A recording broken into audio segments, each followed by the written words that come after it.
There's an army of monsters in front of the guy. He tells the girl behind him to take the two people back to the castle. The girl addresses the boy as Takumi and says that he is only level 1. The guy smiles and says that everything is fine because he has this skill. His name is Takumi Saiki. He noticed that he was in an unfamiliar world. This year, he turned 60. He quit his job and was now unemployed. In fact, he went on a trip around Europe to celebrate his retirement. He thought it was all a dream, but in reality, it was not. The man on the throne says that his kingdom of Caledonia is about to be taken over by the Demon King, and in order to defeat him, they summoned them using a summoning ritual. The man says that in order to save the country and this world, he asks them to help him.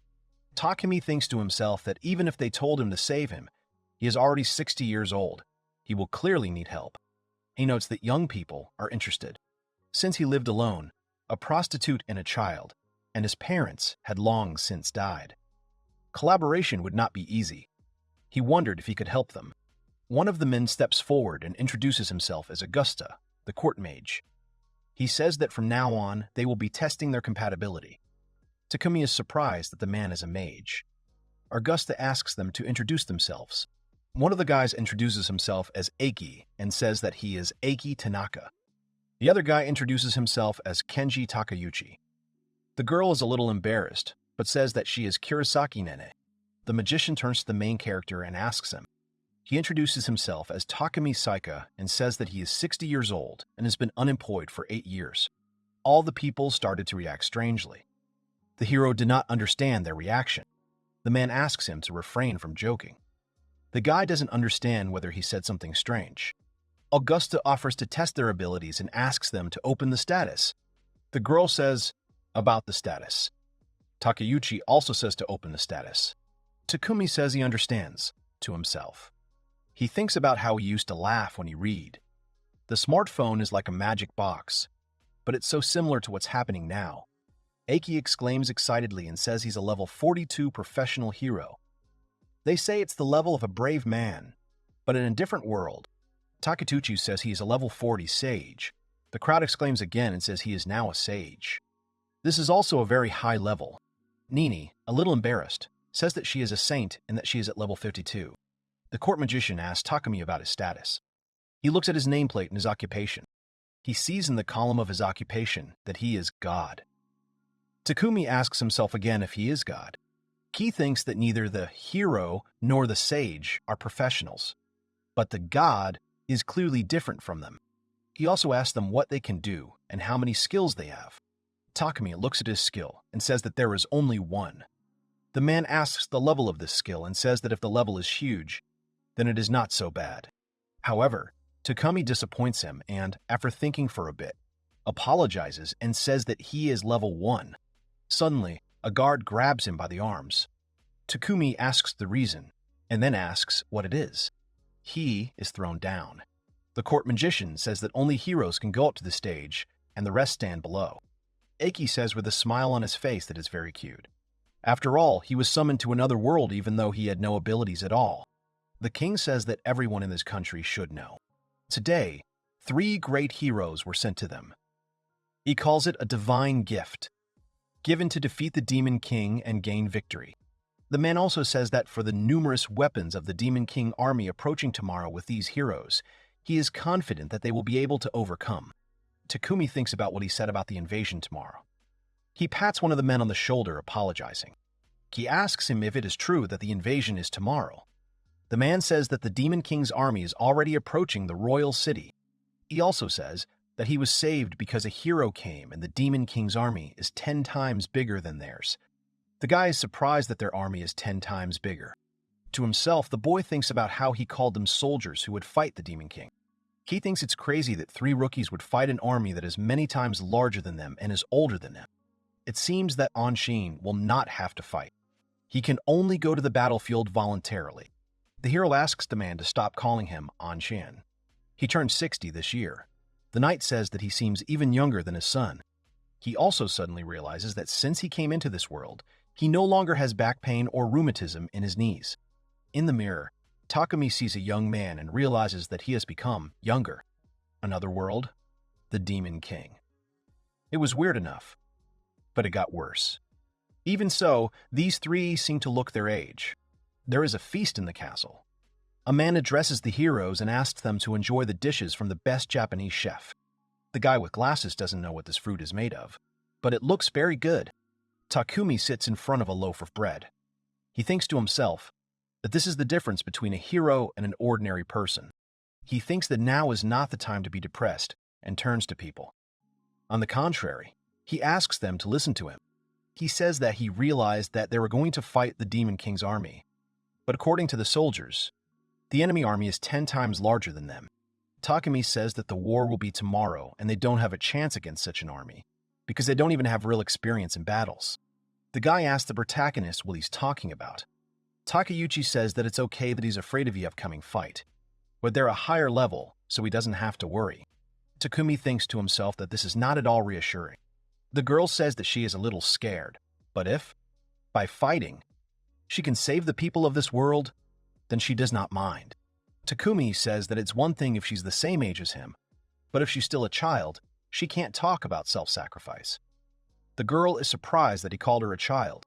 The man becomes agitated and asks if he was being rude, but says she is the same age as his granddaughter. Suddenly the door opens and someone asks for forgiveness. The court mage says they need to discuss tomorrow's battle. This is a course on how to use magic. Looks like it's time to test his magical powers. Nini thanks Takumi for worrying about her and says that she has been worried ever since she came to this world, but now she is calm and ready to fight. The maid tells him that she has prepared a room for the priest. The guy's face is serious. The night turns to August. The man in armor offers to get rid of the remaining strangers. The magician says that they should leave that useless guy in the castle until the battle is over. After all, everyone will be outraged if he suddenly disappears. Augusta smirks and says that after the battle, he can throw him outside the city. After all, people with the first level cannot survive outside the city. Takumi in the room opens the status. He looks at his 2 high numbers. Takumi wonders to himself why his stats aren't showing up correctly. He assumes that he's so bad that the display is broken. Takumi assumes that he must be at the same level as the soldiers for it to work. Anyway, tomorrow, he will check his status again. The guy falls asleep. However, suddenly, there is a loud noise outside the window. Takumi jumps up from the bed, exclaiming questioningly. Suddenly, his attention is drawn to a bright light. He realizes with horror that the battle has already begun. He runs down the street, thinking to himself that there is no one in the castle and everyone is hiding at home. Suddenly, he notices a rise on the defensive wall. He thinks he needs to get higher, because from there he can see the battlefield. He is surprised that he has run quite a lot but is not even out of breath. Below he sees fighting heroes. The guy in glasses tells them to burn in his flame, and the girl asks to provide protection to her. Takumi wonders why only these 3 are fighting while the soldiers are just watching. Takumi asks one of the men why they don't fight. In response, the knight asks him if he received orders that they should just leave everything to the 3 of them. The boy repeats his words and thinks to himself that in that case, he should just tell the king to stop. He then wonders where he is. Looking around, he notices the king above the tower. He is going to climb the ladder to get there. He climbs the ladder. Halfway up, he hears the words of the magician and the king. One of them laughs and says that these 3 are incredible. The king says that at first he thought the summoning ritual was a waste of time. They may be outsiders, but they have enough magical power. And he taught the sage and the hero the magic of self-destruction. The mage says that he hopes that half of the Demon King's army will be killed, and then they will destroy the rest of the demons. He also says that he told the heroes that they would be able to revive them.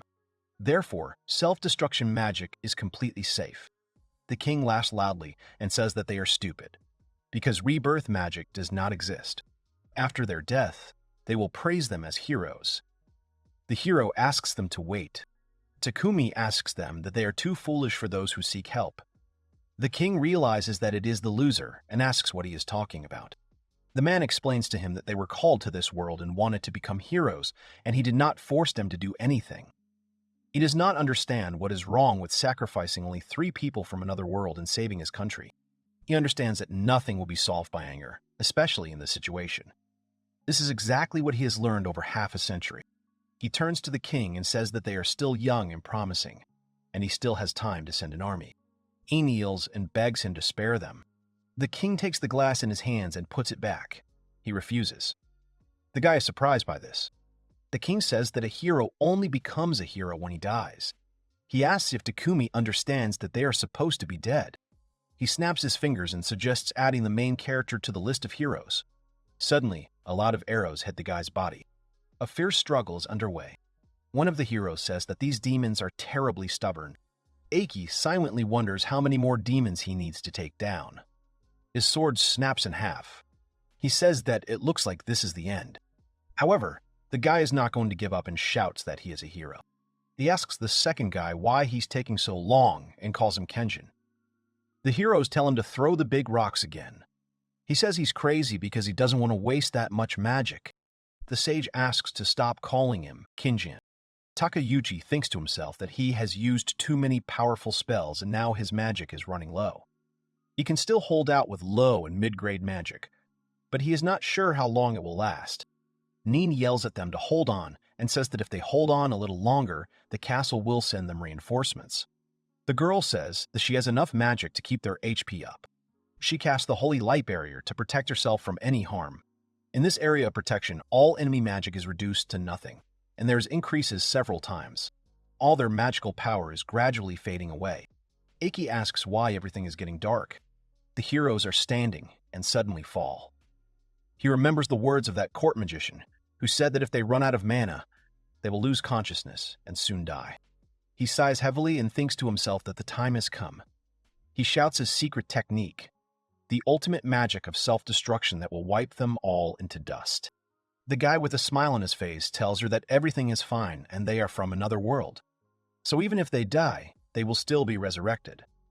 Nene says that he is right, of course, but they ask why the rules are different only for them. The guy explains to her that they are just the chosen ones. He says that everyone online knows him as the legendary Tanji. The guy says that he would not have achieved this if he had backed down every time. He steps forward, addresses the monsters as weaklings before him, and commands them to taste bitterness, regret for standing in his way. He activates the suicide bomber. However, someone shouts at him to stop and removes him. The boy is shot. The saint screams Konami's name. Takumi is glad that their heads are still there.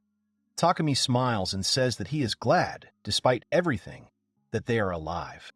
The girl screams that there are monsters everywhere and he can't be here. She asks why he is here. It's quite a funny story. Some time ago, Takumi wakes up. He wonders because he clearly remembers being hit by arrows and falling from such a height. However, he realizes that as much as he wants to solve this mystery, he needs to save these children before they use self-destruct magic. He runs forward, but reminds himself that he should not forget to look around. Suddenly, he notices a monster in front of him. Only now does he remember that he was still a level 1 rookie, and assumes that his slow thinking is due to his age. He picks up a stone not far from him and throws it. It may be useless, but he knows that even a pebble can stir up a whole lake. Suddenly, the stone hits the target and kills the monster. Takumi doesn't understand anything.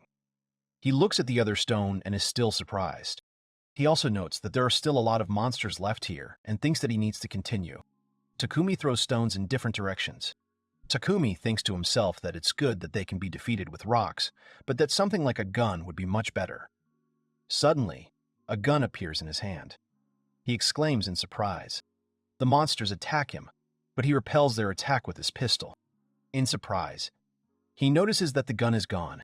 He realizes that he just needs to think about something and it immediately appears.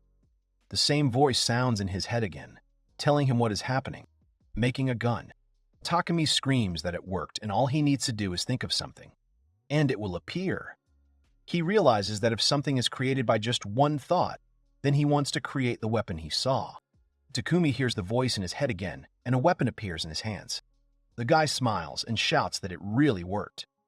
He notices the monsters standing nearby. It clicks, and there's an explosion. This is much better than just throwing stones. He runs forward and notices 2 figures ahead. He realizes that they are the 3 children. He also realizes that if this is his special move, then it's probably a suicide bombing technique. He realizes he has to stop him. Takumi hits the target and the teenager falls. The girl next to him is surprised. Suddenly, Takumi exclaims, realizing that it was a monster-killing stone. Takumi rushes forward, happy that Takeuchi is still alive. The girl is surprised that Takumi is here.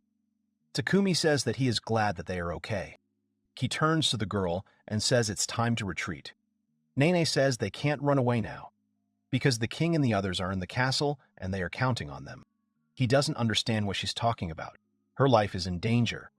Nini replied that he was right, but unlike them, the people of this world would not be able to resurrect.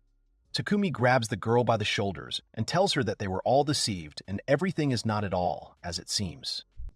The boy says that the king lied to them, and death here is the same end as everywhere else.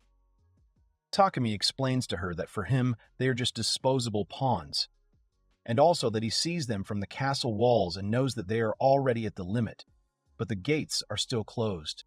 Takumi apologizes to Nene and says that he shouldn't have yelled at her, but she shouldn't trust the king.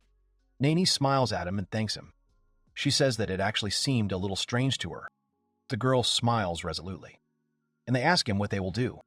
Takumi suggests retreating to the castle and grouping up with the army, as this is the only route where there are no enemies. He also notes that even if that were the case, each of them would have to carry one person. The girl explains to him that he can leave Takeuchi and Eiki to her, as the saint is several times stronger than an ordinary person. Takumi says that he will buy her some time while she returns. The girl is against it and says that he can't because he only has his first. Takumi says that everything will be fine with him. He reaches out, conjures a grenade launcher, and tells her with a smile on his face that he's just using his skill. The girl is amazed and asks him how he did it. The guy explains to her that he himself doesn't quite understand how it actually works. Nene says that it's still amazing and very similar to a summoning skill. He thinks to himself that he called it a skill to make it clearer. Takumi says that he will cover their retreat anyway, and asks Nene to take care of the sage and the hero. The girl takes the two guys and runs away. Takumi is surprised by her skills. He notices the monsters in front of him and says it's time to get rid of the trash. Takami clicks. An explosion occurs. Takumi thinks that this will be enough and it's time for him to return to the castle. He runs towards the gate but notices Nine at the gate itself. Takumi asks the girl what's going on. She explains to him with a worried look that they cannot get inside because they do not want to open the gate. The guy thinks to himself that even after they've seen everything, they don't want to accept what's happening right before their eyes. The guy asks those up there what they're doing. He yells at them to open that gate right now. Suddenly, someone from above asks him why he is not dead yet. The king shouts that their task is to destroy the Demon King's army, so they must go back. The arrows fall near them. The girl suggests that he return for now. She takes two guys. Takumi sees a crowd of monsters in front of him, and, taking aim, realizes that for now they just need to fight the demons. Suddenly, the girl asks him to wait, but he already manages to shoot. Neen says that the barrel is from behind. Takumi turns around and realizes that the projectile has hit the gate. The gate and tower collapsed. The king says that this loser wanted to kill him, and the army orders to protect the king. The army is rushing forward. Nani is happy that they sent an army. Takumi turns to the girl and asks her to take the hero and the sages to safety. He will fight the king's army. She says that she also wants the help. He replies that she will be much more useful if she stays away. Takumi is confident that they will be fine without him. He turns around and says with a smile on his face that he is just a loser who was called here by mistake. He ran towards the demon army. He really doesn't understand why he was summoned to this world. He planned to give way and entrust the future to the young. The guy smiles and stands in front of the crowd of demons. He thinks to himself that fighting so many monsters with just a grenade launcher is a bad idea. In high school, he liked one anime. It was about a small flotilla of spaceships that set out to liberate the Earth from invaders. Suddenly, a voice in the boy's head says that he is pumping highly concentrated energy into the main channel. Takumi notes that this cabin looks very familiar. A voice in his head says the gun is loaded to 120. Takumi hesitantly gives the order to fire. The spaceship shoots at the monsters. All the people are surprised. In place of the monsters, there is only a funnel. Without the Demon King's army, the mountain range looks great. But the good thing is that half the country wasn't accidentally blown up. The knights are surprised. One of them asks what it was. The second man replies that he does not know and suggests that he not find out. Takumi says to himself that sometimes, when you run into problems, The best solution is to just run away. It's been half a month since the battle with the Demon King's army. He is in Pananto village, and everything would have been fine if they hadn't started looking for him for an attempt on the king's life. After he managed to escape pursuit, he helped dig a well. In this village, they now help with the housework. This ability, Create Essence, is very useful for him as a general worker. Suddenly, he notices a crowd of people ahead. They are animatedly discussing something. In the middle of the crowd, he sees 3 people. The people continue to chat. Suddenly, one of the men addresses Takumi. Takumi asks him if he is an adventurer. The guy answers yes, and introduces himself as Carlet. He says that he is the leader of the Blue Wolf main group. The guy apologizes to him for suddenly forcing him to show them the way. Despite their intimidating appearance, Takumi understands that the guys have manners. Carlet says that it seems that few people know about this. He also says that the country asks for demons to be exterminated, and they, the adventurers, do their job. The adventurer introduces herself as Rain, and says that she is a thief and asks not to offend her. The girl asks why Takumi was so scared. Takumi thinks to himself that then the sage and the heroes are no different. He remembers old friends. Unexpectedly, Takumi clings to the girl's words and realizes that they were here before. After all, the accumulation of evil spirits needs to be dispersed regularly. The man takes off his hood, and it turns out to be a beautiful girl. She says that he is not as simple as he seems. Carlet introduces the girl as Faralina, and says that she is an elf and communicates with spirits. The girl blushes and tells the guy not to stare at her. She covers her ears with her cloak and says that is why she does not like people. The guy blushes, vehemently denies everything, and says that she is very beautiful. That's why he was staring. The girl exhaled and took off her hood. The guy wants to get back to the conversation. He says that initially they carried out similar requests from the same group, but this time the circumstances forced them to do so. Carlet says he heard about the Demon King's army attacking the royal capital. The guy says that according to His Majesty's announcement, he personally led the army on the front lines. The adventurer says that the country has always been a mess, and there are too many people in the Adventurers Guild, so they were kicked out.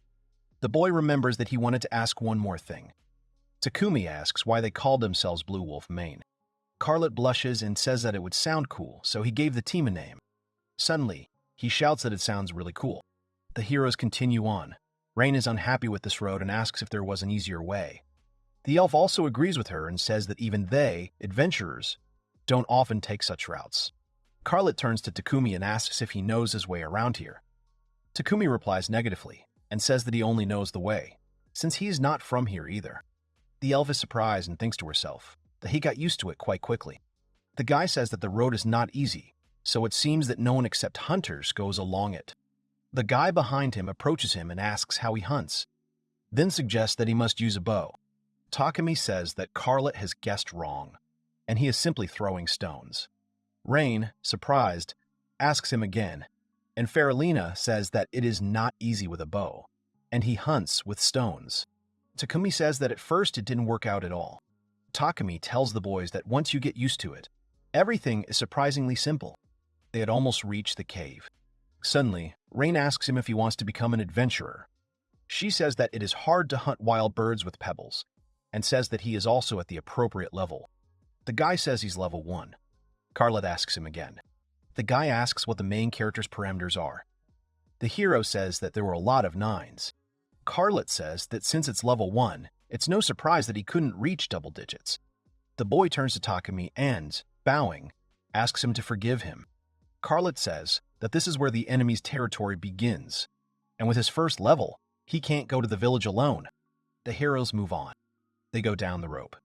Takumi notes that it is very deep here. Carlet says that the road ahead is flat and they can go on foot. The boy turns to Faralina and asks her for a favor. The sphere in her hands begins to glow. Rain explains that this is the spiritual magic of their Faralina. Suddenly, a voice in his head says that an LED flashlight is being created. Suddenly, a flashlight appears in his hand. Adventurers are surprised. Takumi apologizes to the guys and says that he got it without thinking. Takumi says that it's kind of his ability. The elf says she wonders how low her authority will fall if she remains standing there, releasing light. She explains to him that in spiritual magic, You can't use multiple spells at once, so we helped her out. She thanks Takumi. Carlet says that's great, and then Takuma will be responsible for the light. He suggests that they move on. The heroes continue walking, but suddenly notice something. Carlet is alarmed and loudly shouts at Takumi to step back. Takumi is confused. The adventurer says that it is weak. Bats and warn everyone not to let themselves be bitten because they have paralytic poison. Faralina uses magic. The second girl takes out daggers from behind her back and begins to cut the mice. Takumi notes that the enemy is not strong, but the mice have the advantage in numbers. He assumes that the three of them cannot handle it. Takumi notices a rock nearby. He tosses it in his hands and thinks. He throws rocks. He says that he will support the guys without interfering and kills the monsters from an ambush. After the fight, the guy says they did it faster than he thought, and the elf says she thought there were more of them. Cart says that's great and suggests they make a recording. He looks at the card and says that he killed 33 mice. Takumi notices this and asks what they have. The other guy explains that they are note cards. This card is enchanted so that by simply touching it, a party member can read and write information about slain monsters. Takumi says that it is a useful thing and asks if it can be used to find out who, how many, and what kind of monsters were killed. Carlet answers positively and says that monsters have their own threat rank, and the higher the rank of the monster he defeats, the higher the reward he will receive. T also says that their rank is also increasing. The girl says that Faralina has 8 and she has 25, and that they have new record holders. She throws the display to Takuma. Takumi grabs the display. The other guy tells her to stop fooling around, since Takumi didn't fight, so there can't be a recording. Takumi laughs, but their attention is drawn to the display. There are blurry records and he can't understand the rank of his threat and the rank of the group. The adventurers snatch the display from his hands.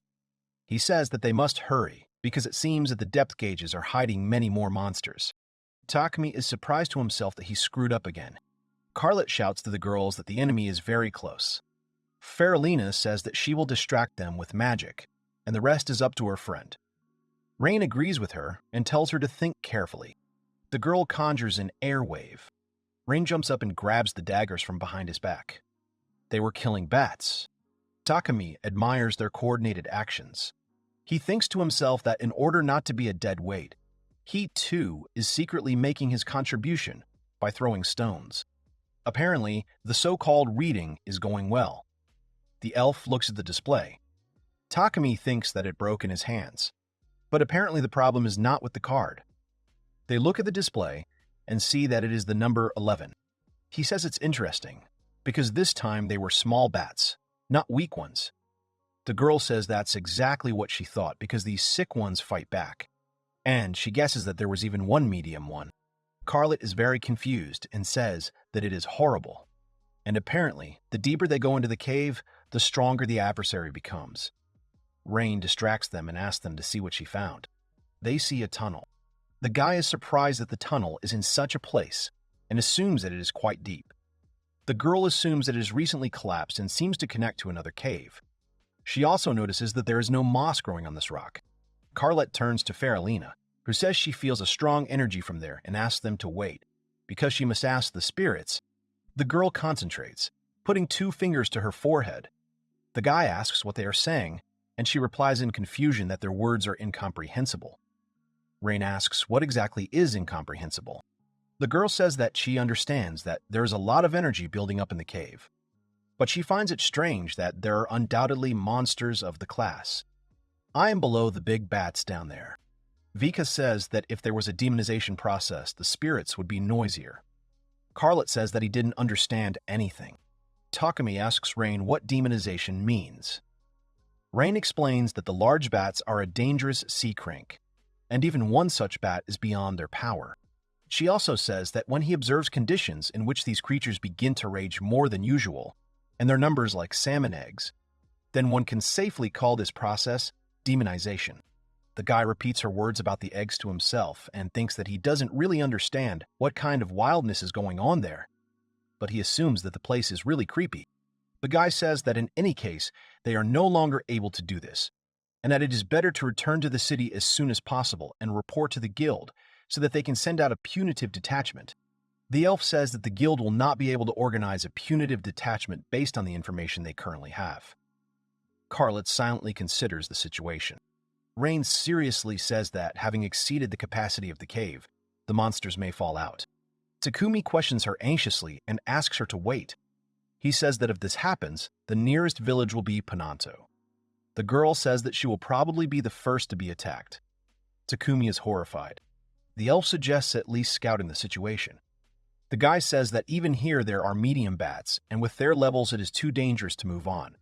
Takumi seriously thinks about it. Rain notices this. The girl says that one way or another they can only retreat. She suggests that they keep an eye on Takumi, and the guys move on.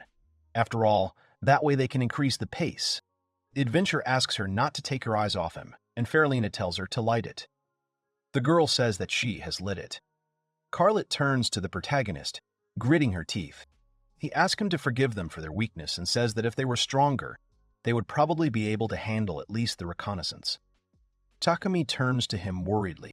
The adventurer says that at least upon his return he will report this to headquarters so that they can send a punitive detachment as quickly as possible. The heroes head towards the exit. Takumi thinks to himself that, based on what they say, deep within this hole, there are conditions suitable for the so-called demonization. He realizes it's only a matter of time before the demons break out. He turns around and is surprised to see that Rain is missing. The guy assumes that he's gotten way ahead. Takumi turns and sneaks back, thinking to himself that this is for the best. He doesn't think he can do anything on his own. However, he thinks that if he can at least find out the size of the cave, then perhaps he will be able to speed up the process of sending a punitive detachment. He stands in front of the cave. He cracks his fists and thinks about where to start, talking about it out loud. Suddenly, Rain appears behind him and puts a hand on his shoulder. Ask him if they're going. Takumi is very surprised. He turns to the girl and asks why she is here. Rain says that it was written on his face that he would return here alone and check everything. She suggests that he does this for the village that feeds him. The girl says that he is indeed a good man, and that is what she likes about him. Takumi asks her again and pretends that since she is here, she is the same. The girl laughs. She says that she just couldn't stop a level 1 person who was about to do something stupid. Rain says that besides, their captain is a decent man, but too stubborn, and he probably wanted to check everything himself. And that means the report to the guild is a trust in their captain, and we will take on the risky expedition ourselves. Takumi thinks about the girl and asks if she is worried about her comrades. She says that she is not as nice as him, and if things get tough, she will run ahead of him. Takumi says that he understands her, and hearing that actually makes him feel better. The girl says it's nice. The guy suggests moving on. The guy and the girl move forward. Suddenly, Takumi notices that it has become lighter. The girl says that this noise is from spirits that react to strong energy. That's what Faralina told her. Suddenly, they notice monsters ahead. The entire cave is strewn with winged monsters. Takumi realizes that this is an underground lake. Rain begins to understand everything. The guy turns to the girl, not understanding what she is talking about. Tak says that this is a rare case where the water mixed with the energy around it, and that is why the spiritual magic did not work. Rain also says that this lake will become a huge magical pool. Takumi asks her again. She says that, as a rule, the energy is concentrated in one area, and the process of demonization begins much faster. The groundwater stirred it up, and it became a magical pool of unimaginable size. He asks her that, in other words, this thing is more dangerous than the usual demonization. The girl answers positively and says that if it grows to such a size, demonization will begin, it will be bad. She laughs nervously and says that the thought of it makes her panties wet. Takumi thinks to himself that what they found out, the scale of the problem, is good. But it's even worse than expected. The girl says it's time to go back. She doesn't know if this information will be enough for the guild or not. After all, it could be a state-level problem. As they walk away, Rain suddenly notices something and turns around. She yells at Takumi to lie down and pushes him forward. Takumi sees a large monster. The girl says that it is a big bat, and that she was stupid to go right under the flock. The Takumi asks her if she got hurt. She replies that it's just a scratch and says that she's stuck here, so he has to go forward without her. Takumi says that he can't do that. He looks forward determinedly. and clenches his hands. The girl asks him what he is doing. Takumi thinks that if he can create a powerful weapon, he might be able to defeat them. However, there is a chance that the cave will collapse. He thinks about how it worked. In the capital against the Demon King's army, Takumi throws a rock at the monster. The bat is destroyed. The guy says it turned out well and is happy. The girl is shocked and asks him how he did it.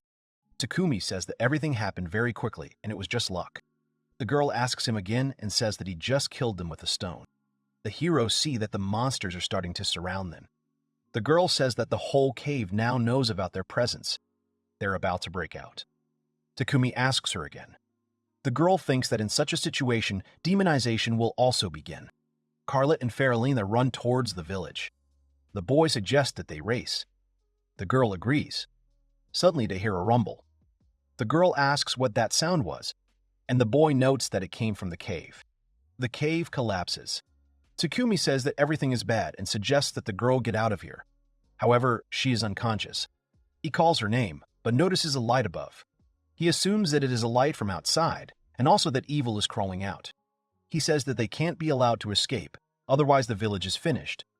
He thinks to himself that he can use the creation of essence and create something. He ponders over what he should create. He realizes that he can't think of anything, and the first thing he needs to do is to do something about the hole. However, he pulls himself up short and says that he needs something to destroy this devil's nest. He needs something big and heavy. In the chapter, a voice is heard about creating something. The girl screams her friend's name, but Carlet stops her and says that they will be covered too. Suddenly, they are covered by the shadow of something big. The girl asks what it is. They see a huge monster in front of them. It is said and is pushing the soil under itself. The Takumi are surprised that it is Godzilla. Come to think of it, before he came to this world, he saw this thing on TV, crushing everything in its path. A huge lizard. Such an animal could deal with demons or caves. He doesn't believe that he created it, but he notes that it can't be said that the result is not positive. Takumi holds Rain in his arms. Now, all they have to do is get down from here. They are on the monster's head. Adventurers Guild of Raldant. Someone shouts loudly, questioningly. Carlet asks the woman at the reception desk how the guild could not confirm the discovery. To the cave blockade, the elf says that if they had been credited for this task, they would have probably increased their rank. The girl asks what she can do. There is no place left to the cave, and all that the reconnaissance squad could record was a huge depression. The guy says that he already spoke about an unknown monster of unimaginable size that stepped on the cave and destroyed everything. The girl asks him to accept it. After all, even if it is true, the guild will not believe in such a thing. The guy droops in resignation. The girl says that the cave is completely destroyed and there is not a scratch on them. Faralina says that she and the chief were outside. Rain says that something hit her in the cave and she lost consciousness. But she was saved by a boy from the village who showed them the way. The elf says that they then healed her with magic. The girl asks admiringly if it is true that she was saved by a boy from the village. She says that saving a fainted girl, risking her life, is a wonderful story. She asks her to tell about him and asks if he is handsome and if he is busy. The guy says he recently told him he wasn't from around here at all. The elf says that he seems strange in general. He looks young, but has a whiff of old man's calm, like the elders of her village. And there is a sense of stupidity and some kind of lethargy in him. In the end, she says that he is good. The girl is disappointed, thinking that from the stories he looks like a pensioner. Rain suddenly sighs. The girl asks her what happened and why. She sighs. The girl says she remembers Takumi, a guild worker. They ask if he is the same one.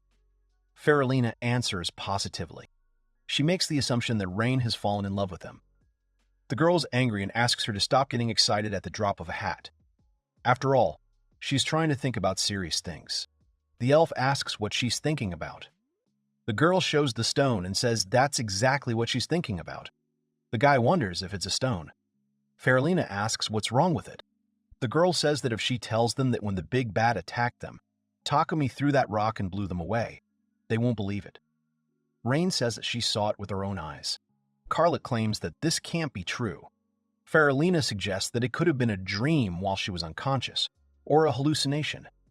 The girl says that she didn't expect anything else from her friends. The guild worker says she has no idea what they're talking about, but they already know the guild's decision and they need to complete the task first. She reminds the name that they still haven't entered the data. Carlet twitches and shouts that he completely forgot about it. The girl says that the F-Ranks cleanup is considered complete. She offers to look at the cards and says that she will first read the data from them. The guild worker announces to them that all the boys' ranks have remained unchanged. Carlet is sad because they punished a lot of bad guys this time and he thought the rank would go up. The girl says that next they have a group card and announces the name of the group. She takes the data and notices that it is very strange because usually the group card is processed faster than the others. She takes it out and asks what is written on it. Suddenly the girl falls silent and then exclaims loudly. The guy asks something and the girl asks what happened. The guild worker says that the group's rank is ass and that it says that they exterminated 78,000 monsters. She's very surprised and asks if this is a joke. The boy asks the group's rank again, surprised. Faralina asks her to wait and points out that the maximum group rank is S. The girl asks if they have surpassed S rank, does that mean the Blue Wolf main is the best in the world? The guy asks how this could happen and suggests that the card is faulty. The girl says that it simply can't be. The elf suggests that they were all bewitched. Rain says that it might be Takumi. Carlet asks her why she remembered him and what he has to do with it anyway. Faralina exclaims and says that if you think about it, the second girl agrees and urges them to remember. He was the one who touched the map before Kessely took it. He was the last one to touch it. The guy remembers that he is only level 1, and his stats are all 9s. The girl says that he hasn't seen it and suggests that he can actually destroy large bats with rocks. The guild girl asks them to listen to her and says that it is possible. Takumi is one of the 3 heroes who defended the capital from the invasion of the Demon King's army. The heroes ask her again. She says that they said that he recently came to the village of Pananto. Legend has it that there are 3 heroes. The first saint is sent to the main temple of the church, the second sage is left in the castle, and the remaining heroes go on a journey. Afia says that it turns out that Takumi is a hero. She would never have thought of that. The guild worker says that it would explain everything. After all, the timing matches up. The guy agrees. He turns to the boys and says that he understands how exhausting a 4-day journey is. But he wants to offer to go there again, because then they can ask him about it. The girl supports him and says that she does not agree to sit in ignorance, being number 1 in the world. Her friend is also interested in this. The guild worker tells them to leave the rest to her.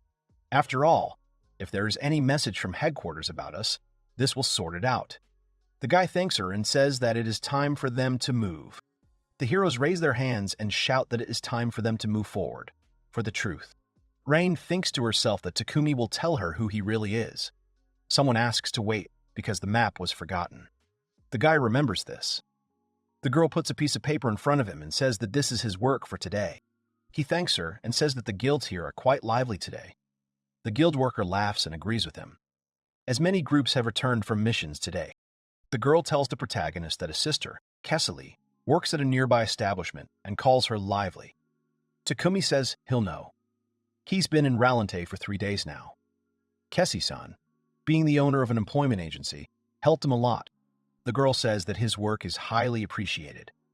She also notes that everyone praises him for being fast and incredibly polite, and that when the client is happy, the boss is happy.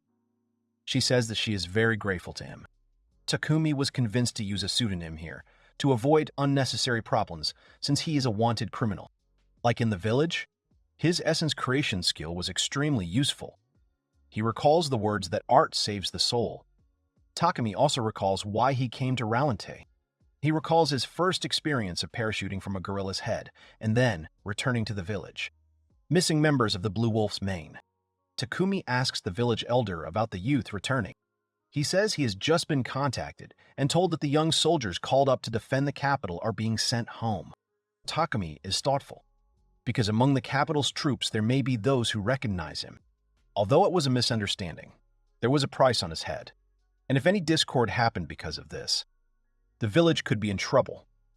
Although he didn't want to leave, it was better for him to stay away from the village. He recalls that in his old age, he wanted to whisper about leaving and run away quietly. But they threw him a banquet, and the whole village saw him off. And the next day, in order to leave the village as quickly as possible, he conjured up a bicycle for himself. Takumi rides forward. He looks at the sun and thinks that this wonderful view is beautiful. In this world, deprived of the benefits of civilization, one can feel nature in its original form. Mountains and forests, rivers and trees, untouched by human hands, are truly beautiful. True, evil spirits live in the most deserted places. Takumi thinks to himself that the bike is so comfortable, as if the pedals themselves are turning. He also doesn't understand why the scenery seems to become very distant. From the outside, Takumi is riding at a very high speed. He recalls that he finally reached the Blue Wolf main base in 1 hour. There's an employment agency in this city, something like their Hello Job. He heard that anyone could find work there, so he went there. Upon arrival, he decided to look into the Adventurers Guild, but he was told that the guys from Maine had not yet returned from their mission. Once he gets the job, he won't be back in town for a few days or weeks. Takumi thinks to himself that he should be back by then. 10 days after arriving in the city, it's noisy outside. Many people are chatting. Takumi thinks to himself that there are many more people. He makes the assumption that people have gathered for some kind of celebration, and everyone, like Carlet, is dressed in some kind of brutal way. Suddenly, he is called out. It turns out to be the man from the castle. He laughs and says that he noticed a familiar face. The man calls him a pseudo-hero. The guy gets scared and remembers that it is the soldier from the castle. Takumi realizes that this is the first person who has recognized him, and it's bad because he might figure him out. The man laughs and says that he was just taken off the wanted list, and he immediately jumped out, and they call him the Rogue.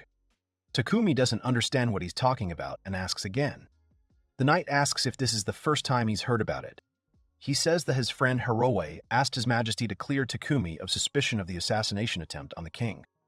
Takumi is surprised and does not believe this, asking if it is true. The man says he went straight to roll and he seemed pretty damn persistent, and that inflated bubble was shaking like a rat. Takumi asks who it was. However, the man replies that he does not know, and says that 2 of the 3 heroes left the castle, and only the sage remained in the capital. The knight asks him to forget about it, and assumes that he is here to join the adventurers. Takumi asks him again. The man agrees and smiles. He says that there is a rumor going around that you can strike it rich if you join the Rowland Guild. After all, there is a S-ranked group called Blue Dragon Shield in it. The man says that the mere thought that they belong to the same organization makes his self-esteem grow, and he assumes that he is not the only one who thinks so. After all, adventurers who heard the rumors began to gather. Takumi laughs nervously. Now he understands why so many people look wild. He blurts out the names of these groups and makes the assumption that adventurers like to act arrogantly. One of the men is surprised that it's closed again today. Another says that the girl behind the counter said that they don't have any bands called Blue Dragon Shield, and pushed him out the door. The knight says that if the guild's headquarters are closed, there's nothing they can do. When such a rabble comes, anyone would refuse, and today there are even more of them. The man tells him to try harder and say thank you to his hero friend. Takumi clenches his fist. He understands that in order to remove him from the wanted list, he personally addressed the king, and he must meet him and thank him properly. And for this, he must return to the capital and scout out the situation. The guy tugs at the door handle, but it doesn't budge. He thinks to himself that he should have gone to see Cassie first and thanked her for her help. He realizes that the door is locked and the guild is on break. Then he realizes that was all the commotion outside the door. It's not surprising. He remembers the girl's words about how if the door is locked, he can come in through the back door. The worker said that they work with the neighboring shop. I inform you. And in fact, of course, you can't do that. But she will make an exception for him. He thinks to himself that since he was allowed, he can take advantage of it. Takumi opens the door. Suddenly a girl appears behind him. She cracks her fingers and says that someone must have gotten very bold, since they are ready to come in from the back. He asks her to spare him, because she misunderstood, and he has his own reason. The girl screams that it is useless to argue and is already trying to attack him. However, Cassie suddenly comes in and asks what's going on. I greet Takumi with unexpected tenderness. Cassie asks if this is her client. The girl also says that she was sure that this was one of those foolish adventurers. After some time, Cassie is disappointed and asks how he can leave so quickly. Takumi answers positively and says that he is going to visit an acquaintance in the capital. The girl still does not believe it and asks if it is true. Takumi turns to Kasali and asks her to pass on something. The girl asks him again and gets a positive answer. The guy says that he wants to pass on something to the guys from the Blue Wolf Mane. The girl is surprised. He asks her to convey his gratitude for their support and that he will pray for their health and well-being. She thinks to herself that this is very formal. Takumi says goodbye to them and wishes them all the best. Cassie cries and says that this is an unbearable loss, because she cannot believe that she will never see him again. Her sister doesn't understand her because she's married and shouldn't covet other men. The girl says that Takumi is special. Even though he's a hammer, he's full of calm and warmth. And his old man's atmosphere healed her. Cassie tells her to think better of herself. After all, she still can't get married. The girl screams that she can and does not go out, not because she can't, but because there is no suitable man whom she could marry. The girl drinks from the glass and says that it was her sister who started chatting about some blue dragon shield. The girl is surprised at how quickly the rumor spread, and even the name got mixed up. The girl says that she is guilty because she got the name wrong. But in her defense, she says that she told everyone not to tell anyone, and makes the assumption that those who failed to keep the secret are to blame. The girl is surprised by her sister, but then says that she was hasty with this Takumi, and that he named their group correctly. Cassie asks her sister what the group is doing now. She replies that they went to Pananta village to see this Takumi who started all this mess. She says that it is still strange when guys with Ed rank become S of the rank group and will receive high-level tasks, and they can also become targets for thugs. The girl asks her again about the village and mentions that Takumi came from there. Cassie repeats about the village and Takumi. Suddenly it dawns on her that he is one and the same person. The girl blushes and asks their weight, and also begins to repeat their words about him being young, but acting like an old man. The girl realizes that the descriptions match exactly. She asks her sister what to do, because it turns out that she said goodbye to the person who is now the main topic of discussion in the guild. I'm talking all sorts of nonsense. The girl giggles and says that her Takumi is a striking figure. Also, Cassie says that sitting still won't change anything and pours another bottle. For change. Her sister says she doesn't care anymore and urges her sister to prepare a basin. But today she wants to get drunk. Takumi hasn't seen Kenjin in a while and wants to see him soon, and the other heroes too. He wonders what they've been doing all this time. He rides forward. People look at him. Takumi says his name is Takumi Saiki. About a month ago, he was summoned to this world with 3 other heroes to protect the kingdom from the Demon King. In the battle with the Demon King, the 3 enjoyed it as if it was a game. But in reality, the king wanted to defeat the Demon King's army by allowing the 3 heroes to use self-destruction magic. They didn't even know that they would be resurrected. However, Takumi learned about this before the battle and therefore objected to the king, after which he was accused of attempting to assassinate the king, because he fought in his own way. Takumi was somehow able to repel the Demon King's attack, and was eventually driven out of the capital and declared a wanted man. He fled the capital and stayed in Pennant Village for a while. After that, he decided to go to Larent City, the base of the Blue Wolf Mane adventurers group he met in the village. In this city, he learned that he was no longer wanted, and it seems that one of the 3 heroes personally approached the king with a request to lift the search. He finally learned what kindness to strangers from another world was and understood why they should meet in person. Because of this, he leaves the city and goes to the capital. There are 3 signs in front of the main character. He thinks to himself that he seems to be lost. He names, this is about the fact that in the city they showed him the way to the capital. But he completely forgot that this is another world. He now realizes that setting off alone on a bicycle without any idea of the place was foolhardy.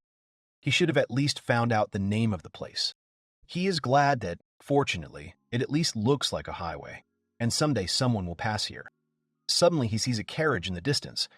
The guy waves his hand and asks them, apologizing, asks them to stop. Suddenly someone tells him to be quiet and not to make noise, and then puts a sword on his shoulder. Turning around, he sees thieves. The carriage is moving at high speed. A man inside apologizes to his protagonist for scaring him. He says that these are the escorts that he hired, and although they look rather rough, they are actually A-rank adventurers. The man assumes that he was wary because they were alone in such a dangerous place. Takumi asks him again and does not understand what he is talking about. The man explains that along that road there are half a dozen wandering monsters or bandits. Takumi is frightened. The man turns to him and says he is rummaging around because he has business in the northern capital of Karandor. He introduces himself as Ramild of Aptut. Takumi is asked if he was a merchant and says that, to be honest, he wouldn't say that. He says that he doesn't have enough money to thank him. The man laughs and tells him not to worry, because everything has already been paid for. Takumi asks what he said.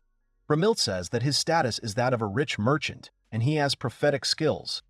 With this skill and Takumi, there are things that will benefit him. Takumi asks if this is true and says that he doesn't have a penny. The man explains that this won't happen now, but in the future, because one day he will be in his interests. Ramel explains to the boy that this is his initial investment. Takumi understands this and thinks to himself that mercy is not for people, and that this is the position of a merchant. The man offers to accompany him on this trip. The guy responds positively and agrees. The man asks why he is going to the capital. The guy is shy and says that he would like to meet one of his acquaintances.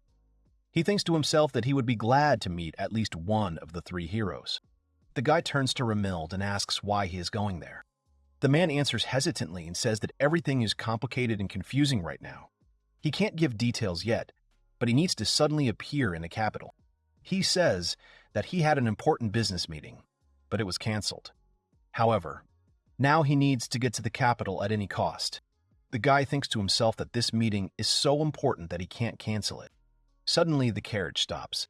Takumi asks why they stopped, and Ramild tells him not to worry about it.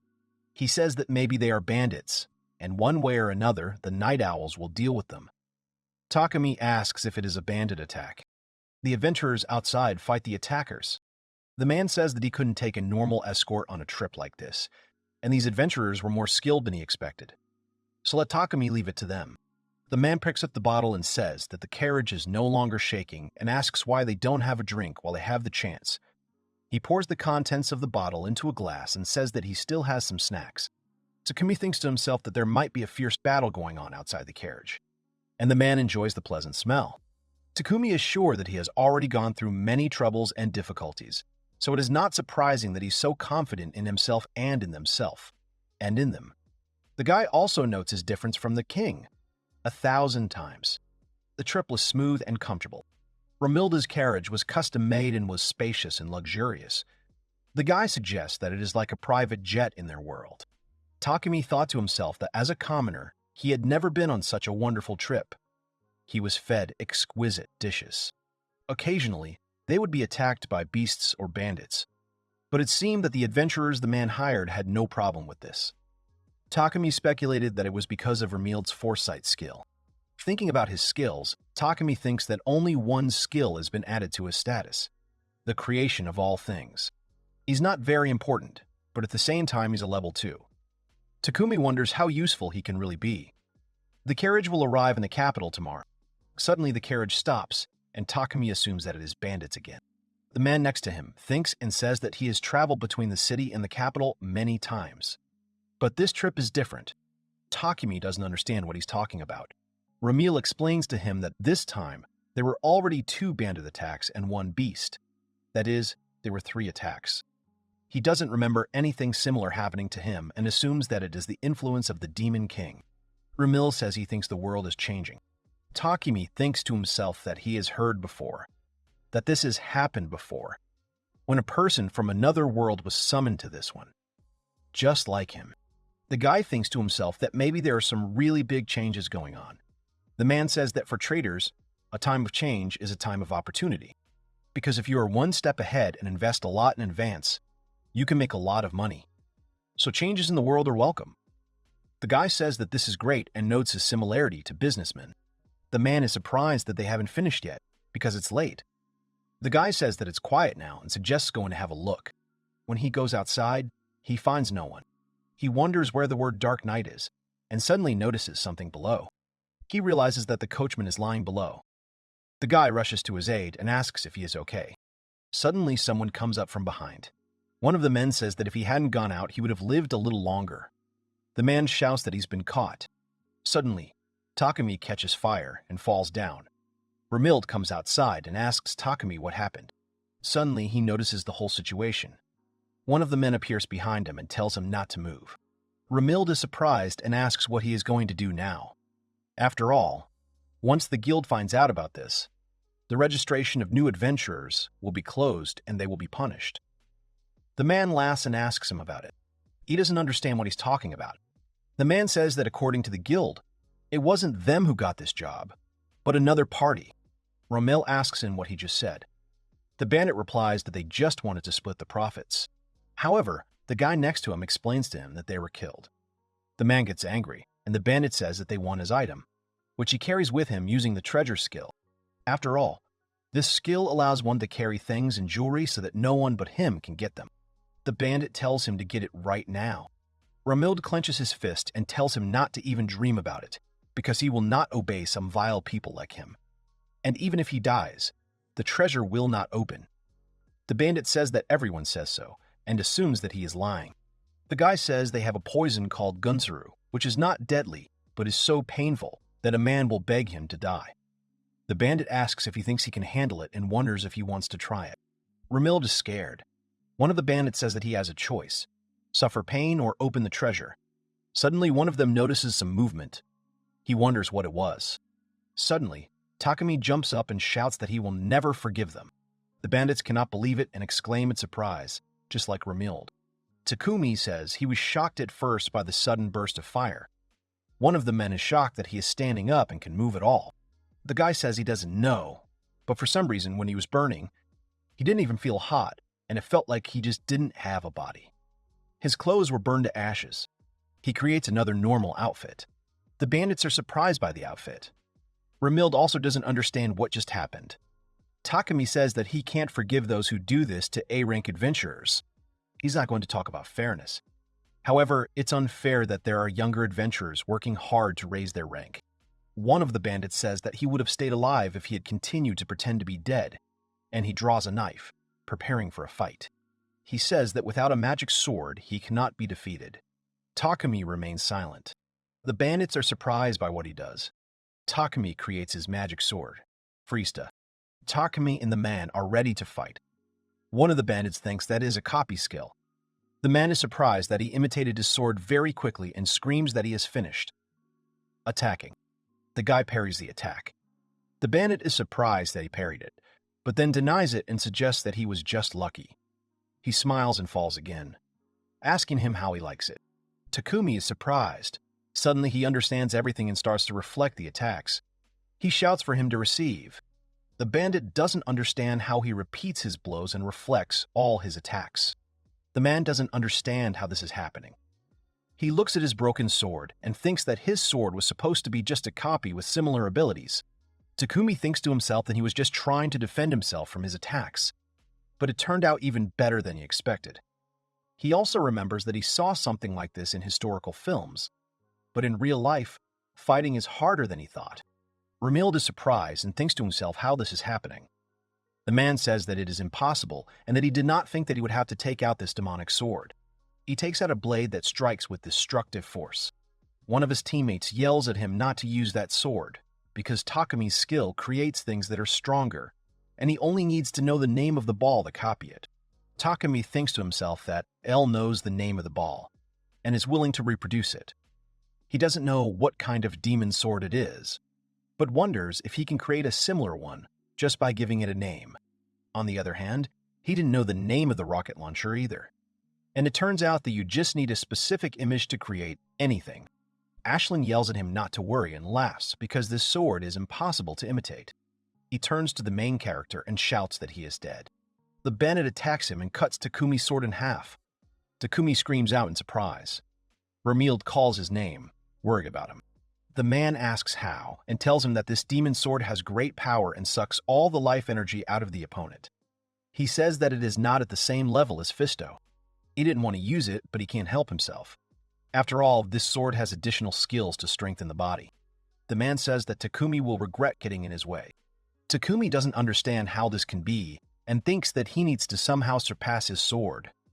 He repeats the words that this sword is demonic. Ashlyn screams that she will tear him to pieces. Takumi forces himself to think. The man screams at him to prepare for death, then quickly attacks. However, Takumi also decides to attack the bandit. Ashlyn's sword breaks in half. He exclaims in surprise. The guy says that this time he has created something simpler and throws the katana into its sheath. He didn't think about the demonic and simply created the sword Kenshi on Uesugi, the god of war during the Sengoku period. Shining, lightning weapon, thin blade, thunderstrike, and other names of this blade. According to rumors, it is capable of destroying strong armor with one blow at the speed of lightning. This is exactly what Takumi thought of. After all, this is a famous Japanese sword, and it seems that it can even surpass the mighty sword from another world. Takumi turns around and thinks that, even though he deflected the demon sword, he doesn't understand how they got hold of such a weapon. Even though they are the bad guys, such a weapon can harm them. Ashlyn scolds him and turns to his comrades. Everyone understands him at a glance and attacks. The guy notices that needles are being stuck into his shoulder. The bandit says that this is a deadly poisonous sting, and nothing can save him. Another bandit casts a spell and summons lightning. She hits the main character. Ashlyn thinks to herself that the triple attack, the demons of the swordsman, alchemist, and poisonous. This is the terror of the owls of the dark night. When the lightning disappears, Takumi smiles a little and asks what happened. It never worked, even with its brightness. The bandits don't understand why. It withstood the lightning strike and the poison didn't soak in. Takumi recalls that it reminded him of the treatments with needles, electric shocks, and cauterization that he used to receive at a rehabilitation clinic. He feels a sense of relief in his shoulders. Ashlyn calls him a monster and says he has poison and lightning resistance skills. The second bandit says he will check his skills with his skill. It scans the main character and looks at his skills. Ashlyn yells at him to check his weak points, which he has no resistance to. The man notices his skills of resistance to everything that exists. He does not understand what is happening, because the list does not end. The man screams that this cannot be. The sorcerer understands that almost all attacks against him are useless. Ashlyn says that then he is not a monster, but a real god. Takumi says that now he is sure of what he did some time ago. Now he has figured out how to help that man without hurting anyone. He creates a flashbang grenade. He saw it in a foreign detective series. It is not a dangerous grenade for suppressing terror. In fact, it is a grenade. It immobilizes the enemy with a loud sound and a flash of light. However, you can also end up in the field of action. He suddenly stops and remarks that since it is something he created, if he throws it away, it will disappear. However, he remembers that the pistol bullets and rocket launchers are still there. Takumi speculates that it was because he had the weapon in his hands. He pulls out Chika and asks what her name is. He notices that the grenade begins to hiss and lies on the bandits, thinking that this is not the case when he thought everything through. The bandits realize that something bad is happening. Suddenly, there's a flash. The bandits clutch their eyes and ears. Takumi doesn't understand why it didn't hit him, but he is convinced that it worked. Takumi creates a rope and ties up the announced bandits. Ramilde and he continue on. After some time, Takumi thanks him for giving him a ride. The action takes place at the main branch of the Avantis company. The young guy thanks him for saving the chairman, and on behalf of the rest of the employees, he also thanks him. Many people bow to him and thank him. Takumi is confused and dispersed.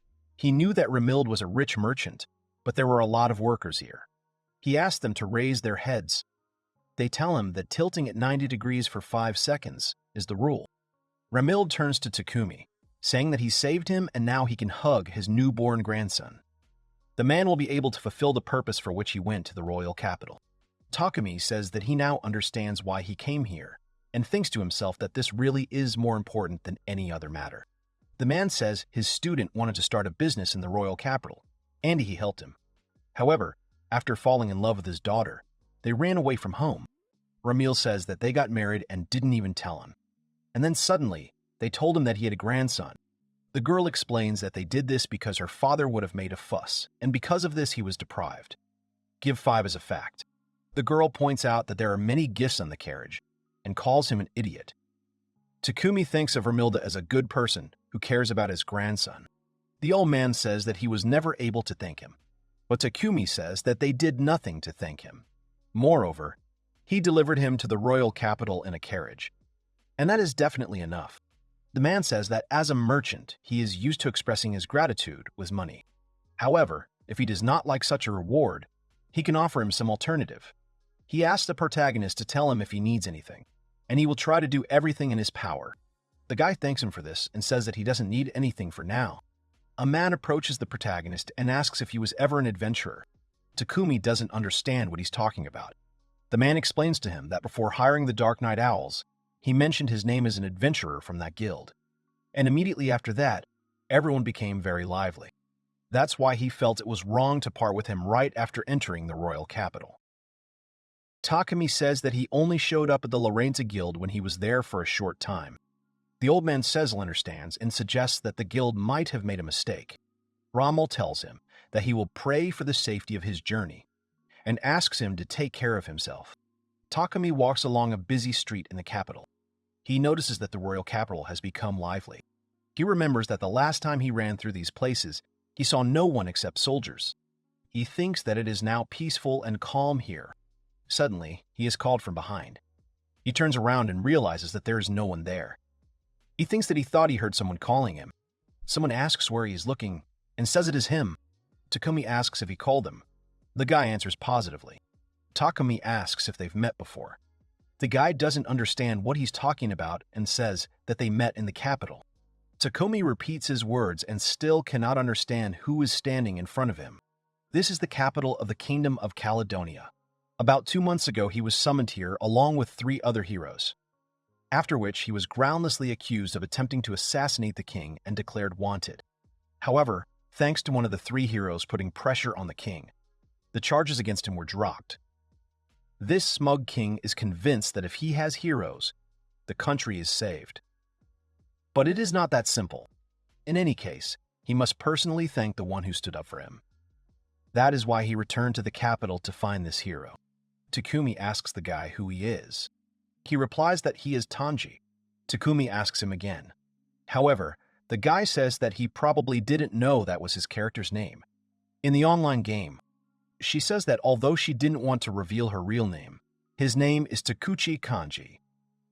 Takumi asks him again and thinks to himself that he has heard this name somewhere before. The guy gets angry that he still doesn't recognize him, and then says that he is Kenjin. The guy doesn't understand again, and then it dawns on him, and he's surprised that it's that same Kenjin. The guy gets angry, calls him a slowpoke. Takumi thinks to himself that he doesn't look like himself at all, and wonders what happened to his body. He doesn't understand where all his elegance is gone, and thinks that all that's left of his former self is his glasses. He says that they haven't seen each other for a long time. Kenjin says that he hasn't met people from the real world for a long time, and that he now lives in a castle and invites him to visit, because it's pretty cool there, and there are sweets. Takumi thinks that he doesn't need sweets, of course, but he agrees anyway. Upon entering the castle, the knight lines up in front of them, and the sage thanks them. Takumi thinks that this is exactly what he expected from a hero. He is welcome everywhere. The guy invites him in. Takumi notices that everything smells of food. However, he is surprised by the beautiful view.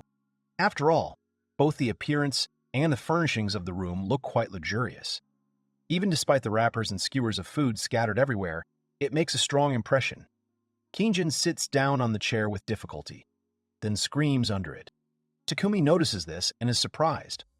The guy tells him to get comfortable too and breathes heavily. Takumi thinks to himself that they've only walked a short distance, and he's already out of breath. And he's only in his early 20s. He wonders if he'll be okay. Kenjin says he feels nostalgic when he looks at the protagonist's face. He mentions their summoning and offers him fried squid. Takumi refuses. He says that time has flown by very quickly and asks how he is doing here.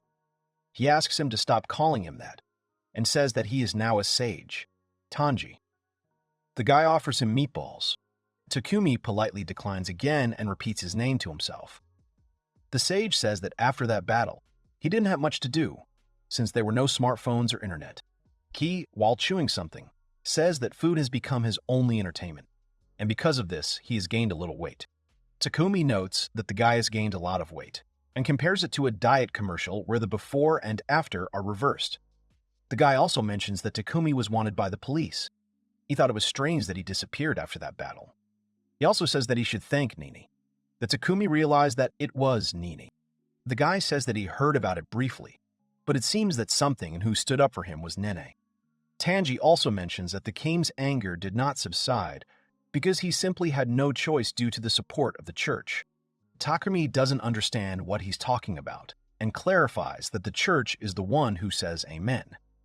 The guy says that it's Christianity, and in this world it's the cult of saints, also registered as a state religion. He explains that Nain is a saint, and so the church demanded that she personally join their ranks. So Nain made the condition that, in that case, they would allow her to use the political power of the church to put pressure on the king. Takumi clarifies that Nene only joined the church to stand up for him. The guy asks him not to shout so loudly because he might spill the broth. The sage answers positively. He suggests that Nene will be better off there. After all, it is better to be under the protection of the church than to serve this king. The guy says she's a saint and the church treats her with respect. Then he offers her fried chicken. Takumi refuses and thinks about how he's been eating all this time. He asks where Nine is now, to which he receives the answer that he does not know the exact location, but leaves. Rumors are that somewhere far away, to the southwest of the royal capital, in the city of Fatima. Now Takumi had already decided where to go next. Takumi also asks where Eiki is now. The sage says that he went on a journey to defeat the Demon King. Takumi is surprised by this and asks again. He says that he is easily influenced by the atmosphere. That's why at the victory parade he declared that he would be the one to crush the Demon King's army. Takumi says that he understands and wonders if everything will be okay with him. He turns to Kanjin and is asked what he is going to do. He says that he is Tanji and he is going to live here for some time. From the very beginning, he was weak. That is, he liked to sit at home. The royal capital is also famous for being a hub for all the wonderful things that exist in the country and beyond. Tanji strolls through the food stalls every day and there are still so many things to try. Takumi says that he understands everything and it's time for him to go. The sage is surprised that he is already leaving. Takumi says that he has been sitting here too long and it will be bad if the king finds him here. The boy agrees with him and asks if he will take takoyaki with him. Takumi refuses. Already on the street, Tanji calls out to him and shouts that if he gets into trouble or needs help, he should remember that the four of them are friends. He says that if something happens, no matter what it is, he can always turn to him for help. The boy laughs. Takumi calls him by name and thanks him. He says with a smile on his face that he will definitely remember these words. The sage is a little embarrassed, because he asked to call him Tanji. Takumi leaves smiling. He had left the capital in a hurry earlier, and was glad that he was able to return here again this time. Caledonian branch of the Adventurers Guild. Someone inside is cursing loudly. The man gets very angry and asks how it was that they didn't find it. He says that they even involved those who weren't on duty. They involved the whole guild in the search, but it was all in vain. The girl next to him asks the head of the secretariat not to be nervous. After all, they know for sure that the aforementioned person is somewhere in the capital. Another person says they have set up a checkpoint and increased surveillance at the exit of the city, so it is only a matter of time before he is discovered. The man slams his fist on the table and calls them naive. After all, they are looking for a man who calls himself Takumi, and he is not as naive as they are. Another girl says she heard he single-handedly defeated a squad of dark night owls.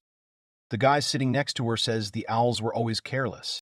He laughs and says that they were defeated by a passenger in the carriage they attacked, and then that they are idiots, but there must be a limit. He says that basically all they did was abuse the guild's position, so they just got there just deserts. People confirm this and laugh.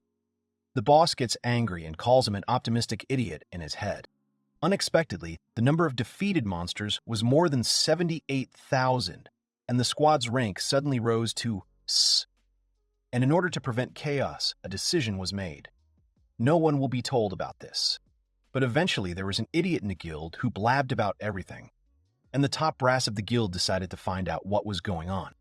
They came to the conclusion that the one who raised their rank was this Takumi they were looking for. If he really defeated the owls, then even an A-rank adventurer would be no match for him. The girl describes his appearance and says that he looks like a nice guy, about 18 years old. The guy asks why the higher-ups ordered to find him then. The leader says that he would be very useful to them in case of unforeseen situations. Therefore, they want him to join the guild so that he can fully demonstrate his abilities. One of the guys says that this is, of course, good, and the second one adds and says that if even the guild couldn't find him, then they definitely won't be able to. The leader thinks to himself that he has to force him to join the guild because they are in a difficult situation. In all fairness, they can't take Blue Wolf Main's S's rank, because the system works properly and they didn't do anything that could lead to the cancellation of the result. Due to the fact that another person accidentally joined their squad, they mistakenly received the highest rank in the world. However, such an explanation will not be accepted by society. Since the founding of the guild, the top brass has not created ways to solve problematic non-standard situations. So, it was decided that the best solution would be to force him to join the Blue Wolf's main. However, he understands that this is easier said than done. However, while he is in the capital, they have time. Suddenly, the girl gives in to the question about his appearance. She says that there are people with dark hair, but she does not remember people who also had black eyes. The guy says that he heard that such an appearance is typical for people from an Eastern country. He mentions that there are definitely no such people in the capital. Another girl says that she saw a man in the city who exactly matched the description, but passed by because it seemed to her that her eyes deceived her. The guy disagrees with her and says that he saw someone like that too, but he didn't look like someone who could fight monsters. Another adventurer agrees and says that she saw him too, but she didn't think that he could fight monsters either, because he has a peaceful face. The fourth person also says that he doesn't look like an adventurer and he wasn't wearing any equipment, so he looked like an ordinary village boy. The girl says that she got the impression that even she could easily defeat him. The guy supports her. The leader gets angry and screams sharply. He says that while they are idle here, he can already leave the capital, and they order them to thoroughly check everyone who leaves the city. He asks if they understand, and even if they think it can't be him, they can't let him go. When everyone leaves, he asks himself how he cannot be nervous. He turns around and wonders what kind of person this is, and he thinks that it would be better if he himself told about it. Suddenly, he realizes that if this guy is smart enough, he can easily deceive the guild staff. He recalls the girl's words about how she thought her eyes deceived her, and the guy's words about how he wasn't wearing any gear. The leader screams that this can't be true. He asks who this guy is and calls him a complete idiot. Takumi walks down the street with a smile on his face, thinking about the main cathedral in Fulton. He wonders what kind of place it is.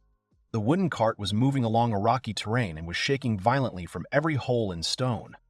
The boy was getting sleepy. He sat peacefully with his eyes closed and slightly shook his head from the shaking. He dozed peacefully, sitting in the cart, until his head began to hang down too much and he woke up with a start. The people sitting nearby covered their mouths with their hands, laughing quietly. It's Takumi Saikii. Now he is heading to the city of Fulton. This time, he chose to travel by cart. It might take a little longer, but he wouldn't have to worry about getting lost along the way. By the way, about carriages. He didn't know any other carriages except the first-class carriage of the rich merchant Ramild. But for getting from one place to another, even this simple carriage was quite good. But it is very difficult not to doze off under the sound of the wheels. To get to the holy city of Fultamo, you need to cross the strait from the port city of Mizantos by ferry. This is the classic pilgrimage route to the Holy Land, stretching from the capital. There was even an express carriage that went there directly without stopping. But he decided to go by the regular carriages that transported between cities. The trip with transfers would take longer, but it would be much cheaper. He looked at the map. Using the map of transfer points, he looked for where he would have to make his next transfer. Someone was yelling at a kid off to the side. He was yelling at him to pay for the ride or he would report him to the guards. He was yelling back that he couldn't just give one kid a ride. He said that this was not right. It was his business. He actually had to pay for the horse's feed and for the repair of the cart too. He grabbed the child by the clothes and was about to take him away. The child struggled, screaming to let go of his thing. He needed to go quickly. The hero approached the quarreling people and pretended to be familiar with the child. He said that didn't he tell him not to go too far away from him, but there was nothing he could do. The boy asked who he was, but Takumi, without explaining, just put his finger to his mouth, signaling him to shut up. He approached the screaming man, handing him the money and telling him what trouble his troublesome companion had caused him. He handed over the fare and the driver visibly softened. He continued to pretend to be angry, although you could immediately tell from his face that everything had already been settled, and he was only doing this for show. Since they had paid, everything was fine. But next time they needed to be more careful. The child screamed at the hero, not understanding what all this meant. He did not ask to pay for him. Takumi apologized for interfering, but he suddenly became curious about where a small child like him decided to go for free. But the child objected, saying that it shouldn't bother him at all. He thought he was right and apologized, asking him to forget what he had just said. He put his palms together and smiled. The child did not understand why he had such a contented expression on his face. And after thinking for a bit, he decided to tell her. He was going to the port city of Adalast, because he had urgent business there. The hero looked at the map behind him, looking for the named city. In fact, he was also going to Adalast, and if the child did not mind, he offered him to join him. He only asked again in surprise. This is true. It is different from the plan. But since Adalast is a port city, it means that there will be at least one ferry that can be used to cross the strait, although it will still be slightly off course. The child did not understand what the phrase keep company meant. The hero said that it was possible to travel alone, but he was bored, so he looked for a suitable friend to travel with. Then he asked the child for his name. The child introduced himself as Anji and called Seiki his brother. The hero asked Anji if he knew the way to Adalast. It turned out that he had traveled there many times by cart, so he wouldn't get lost, but he didn't understand why he needed to do that. Then the hero offered to make a deal. The child will show him the way to Adalast, and in return, he will take him there. It is a mutually beneficial deal, in which no money is required. He will be shown the way, and the child will be taken safely to his destination. Naturally, he also won't ask him to return the money he paid for it earlier. He should like this idea. Hearing that he doesn't have to pay, the child quickly agreed to this deal and looked pleased, as did Seiko. To get around, Takumi created a motorcycle with a sidecar. It was the first time Anji had seen something like that. It is ideal for traveling together. He saw it in one series about heroes. Once he was so carried away by this series that he even secretly got a motorcycle license from his parents. He started the engine, and smoke instantly appeared from the rear pipes of the motorcycle, and the motorcycle roared with all its power. Anji did not understand anything, but his brother's skill was very convenient for him. In this case, Takumi asked him to show him the way, and they instantly rushed forward with speed. The people on the street were very shocked by what they saw. Anji asked what this transport was powered by. Was it really magic? The hero, not knowing what to answer, said that it was close to the truth. The child clearly enjoyed the ride. He laughed and asked to go even faster. His face was shining with happiness and joy. Watching this, the hero himself smiled, understanding how much he enjoyed it. It may not concern him, but there must be a good reason for such a small child to set out on a journey alone. With the child's delighted cries, they rode on. At this time, at the branch of the Adventurers Guild, Caledonia. There they found out that the presence of a person named Takumi in the capital was not confirmed. The guildmaster was clearly unhappy with this, and her subordinate saw it as well. She sighed sullenly, thinking about what she had heard. In a hurry to relieve the atmosphere, the agitated man nevertheless said that, however, they had managed to get some important information. They asked for the cooperation of an adventurer with a search skill. They eventually found out that he was heading to the city of Faltim. The girl was surprised by this fact. A little later, the Laurent branch of the Adventurers Guild. They received new information from the Royal Capital branch that Takumi was heading to Faltim City. This news clearly shocked them. They hadn't even thought about it. The young man was surprised, because they thought the hero was going to the Royal Capital. Another girl nearby noticed that he traveled quite often, judging by his observation. The dark-haired woman also added that, besides this, he moved much faster than expected. By the time they returned to the village of Inanna, he was already not far from the royal capital. After all, Takumi turned out to be not so simple, although for the guy it was clear from the very beginning because he single-handedly defeated the Owls of the Dark Night, which in itself already showed how strong he was. But Takumi had a reason for keeping his abilities a secret, and now, because of their carelessness, the entire guild was looking for him. The leader was very worried about this. He clearly felt guilty about it. Without causing harm, Make Takumi join the Adventurers Guild is an official request main wolf signal from the guild. However, if they want, they can refuse this task. The girl next to him sighed, saying that everything was fine and they would still accept this task. There was nothing they could do now that things had turned out this way. Besides, they wanted to apologize to him personally. The girl was standing by the horse-drawn carriage. She was explaining to the guild boys how they could get from Laurent to Fatima by land. She thought they would succeed this time, and she also hoped that they would be able to get along with the one who defeated the Dark Night Owls, because the S-rank adventurers had already started to act. She told them again they should be more careful. The boy promised that they would find Takumi before the noise started, and then he gave the order for the horses to move forward. He was accompanied by 2 more girls sitting in the carriage. At this time, the main character stopped the motorcycle at the seashore because they finally reached Adelast.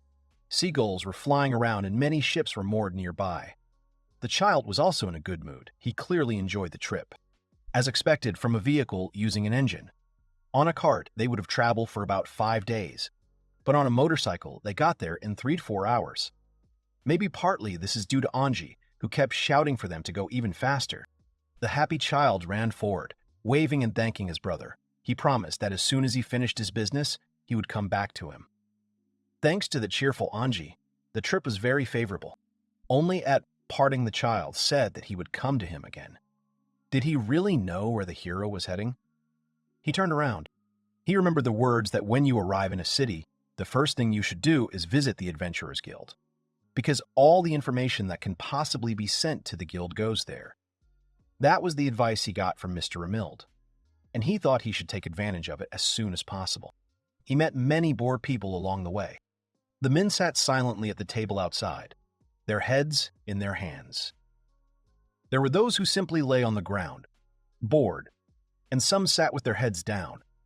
He'd imagined the port city to be much more lively. Something seemed wrong there.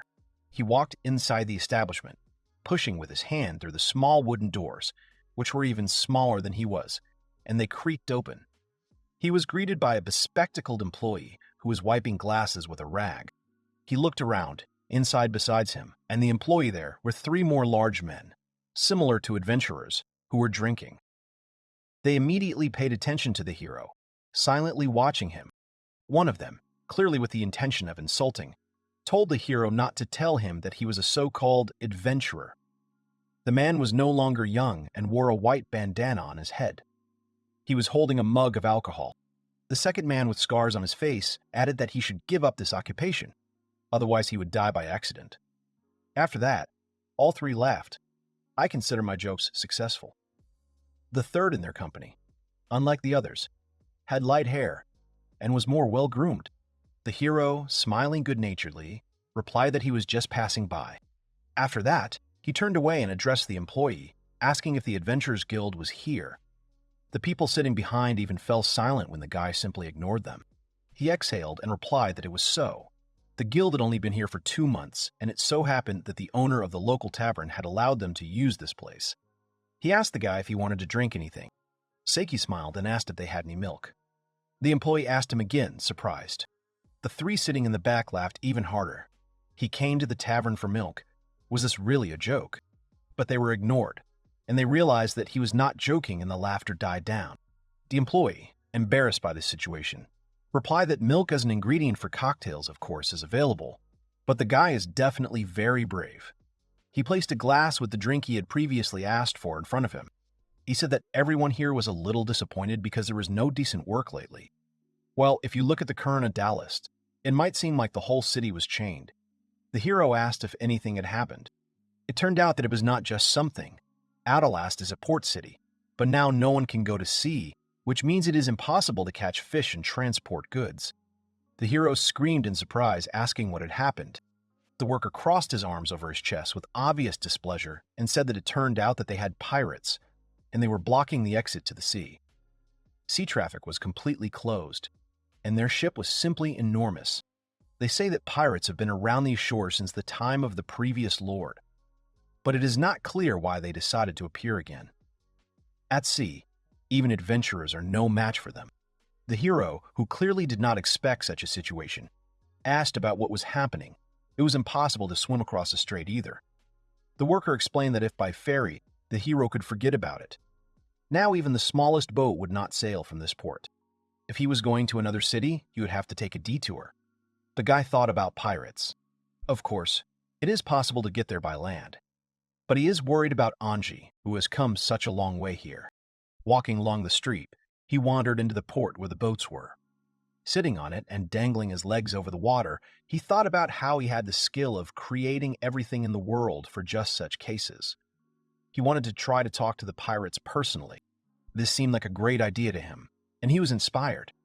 He used the skill to create a small boat in the shape of a swan with a rudder. Slowly, he sailed further and further from the shore.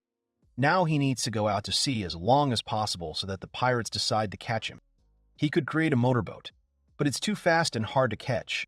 But a pedal boat isn't really a boat and it stands out too much, so it's a perfect choice. The waves rocked his water bike from side to side. An unexpected turn. A huge pirate ship accidentally finds the swan's boat. What other surprises does fate have in store for the main character? A huge black ship was bearing down his little boat.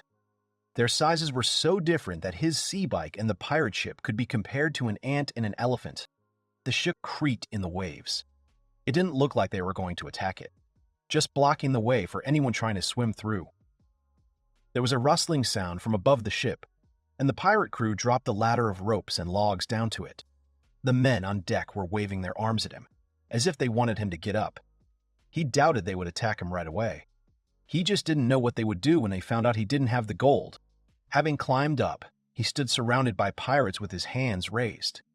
He looked for the leader of the pirates. From the side, he was called Brother.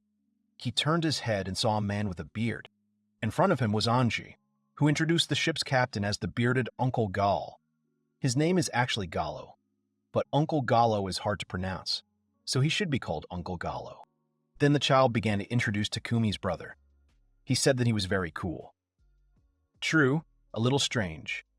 Later, he added that he was not a little strange. Takumi greeted everyone. Anji had known Uncle Gal since he was born. He is exactly as the hero sees him, gloomy, always in a bad mood and often swears. But not at all as fierce as it may seem, so he can be calm. You can talk to him the same way as with everyone else.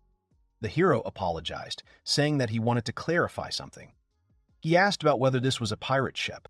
The child and the captain answered him in one voice that this was not so. The hero was confused. He folded his arms over his chest and looked at them questioningly. Things were getting stranger. If this wasn't true, then there had been a mistake in that story from the very beginning. But there was too much that wasn't clear. Then he asked what kind of rumors were going around the city in that case. And he also had information that they were attacking approaching ships and blocking the exit to the sea. The captain, sighing, said that was true. He looked completely uninterested. The hero thought that this was what was called piracy. At this point, Angie intervened, furiously asking her uncle why he didn't say it was all a misunderstanding. After all, everything was not at all as Takumi thought. Unable to bear the injustice, Anji shouted that they were doing this to protect the city and the sailors. From the tension, the child's face even turned red and a few drops of sweat appeared. All this is necessary to protect the city from the Kraken, living not far away in the sea. Uncle and his team attack ships because of fierce natural disasters. The child actively waved his hands and gesticulated, trying to prove all this to his new acquaintance. The captain patted the active child on the shoulder, telling him to calm down. He looked sad, apparently, and he was still a little worried about this issue. Even someone who knows what's going on won't understand such an explanation from Angie, but apparently nothing can be done. It seems that everything will have to be explained to him himself. He said that it happened about 2 months ago. A monster of Z rank, a kraken, appeared in the sea, a huge squid with tentacles, which began to attack ships entering these waters. As a rule, it wraps its tentacles around everything that appears on the surface of the water, so ships become easy prey. That is why they decided to close the exit to the sea. The hero realized what had happened. In that case, it would be good for everyone if someone got rid of him. The captain said that he really thought it was so easy to get rid of a Z-rank monster, and he then called himself an adventurer. The hero explained that he was not an adventurer. The captain, shocked, asked him again what he had said. He said excitedly that he hadn't come here because he had accepted a mission to exterminate pirates in the city. The hero explained that he simply wanted to cross the strait, but he'd been told that to do that, he had to do something about the pirates first. The captain asked if he had really come here intending to do anything. Smiling, the hero replied that he had. He came to this without a weapon, and alone. As Anji had said, the captain now also thought he was strange. The child smiled, because his words had been true, and he was not the only one who saw it. The captain asked him to listen. He explained that monsters are usually divided into ranks from G to A, but there is a special rank Z. It is also called a natural disaster. In ascending order, the ranks are G, F, E, D, C, B, A, S, Z, B, A, S, Z. The hero asked about the rank of natural disaster. In other words, it is something that cannot be controlled like a natural disaster. Therefore, since it cannot be destroyed, they can at least prevent attacks on ships. What the hero asked in that case, so that there would be no misunderstandings. Wouldn't it be better to explain everything to people? This is a pretty logical thought. The captain thought so too, however. Those who saw them while they were helping the crews of the sunken ships most likely misunderstood, deciding that they were the ones who sank them. After that, adventurers began to go out to sea in an attempt to get rid of the pirates, eventually becoming food for the Kraken. It broke their boats into pieces, and the people drowned, so people decided that it was all a fake. Besides, the appearance of this ship has not changed since the old days when it belonged to pirates. So even if he tried to explain everything, no one would believe it. That's why everything turned out that way for them. The hero thought that after all, this ship really was a pirate ship, as he had assumed from the very beginning. For some reason, this fact brought a smile to his face. But is there really a reason to do this, knowing that they will have such a reputation? Isn't it the duty of a feudal lord to keep an eye on security? Anji decided to explain, but made Takumi's brother promise not to be too surprised.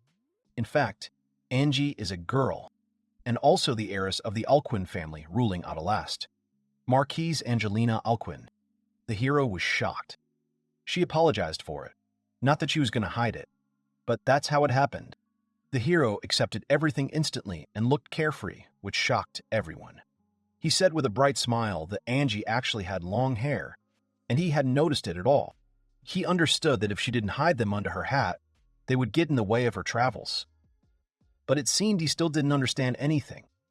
He carelessly patted the child on the head as if consoling her. The captain of the ship called him stupid. That's not something he should be surprised at.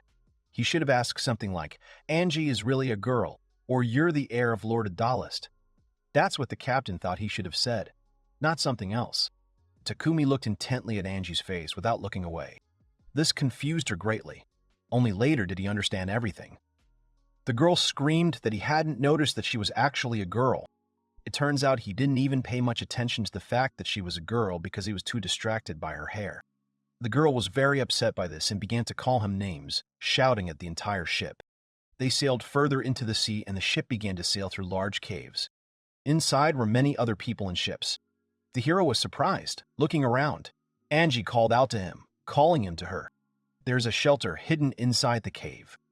It is clear that this place is not visible from the sea or from the shore, and you can quietly watch the ships leaving the port. Takumi and the child walked hand in hand into the cave behind the captain. The man began to tell how about 30 years ago, this cave was overrun with pirates and was an untouchable free zone. Pirates have their own rules too. No needless killing. No touching children or women. No robbing the poor. However, one day, those who did not want to follow these rules gained influence. They began to rob.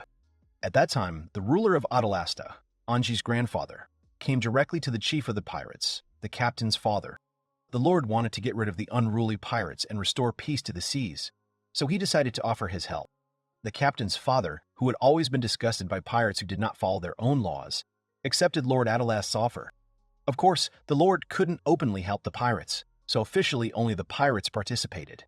But only thanks to the lord's support, order was restored, and that group of pirates was brought under control.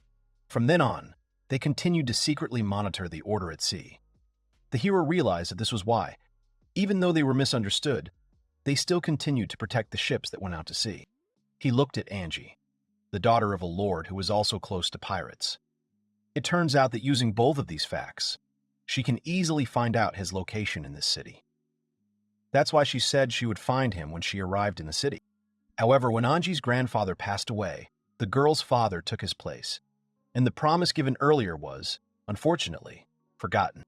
He decided to send a large fleet and eradicate piracy. The hero, hearing about this, could not contain his emotions, and screamed.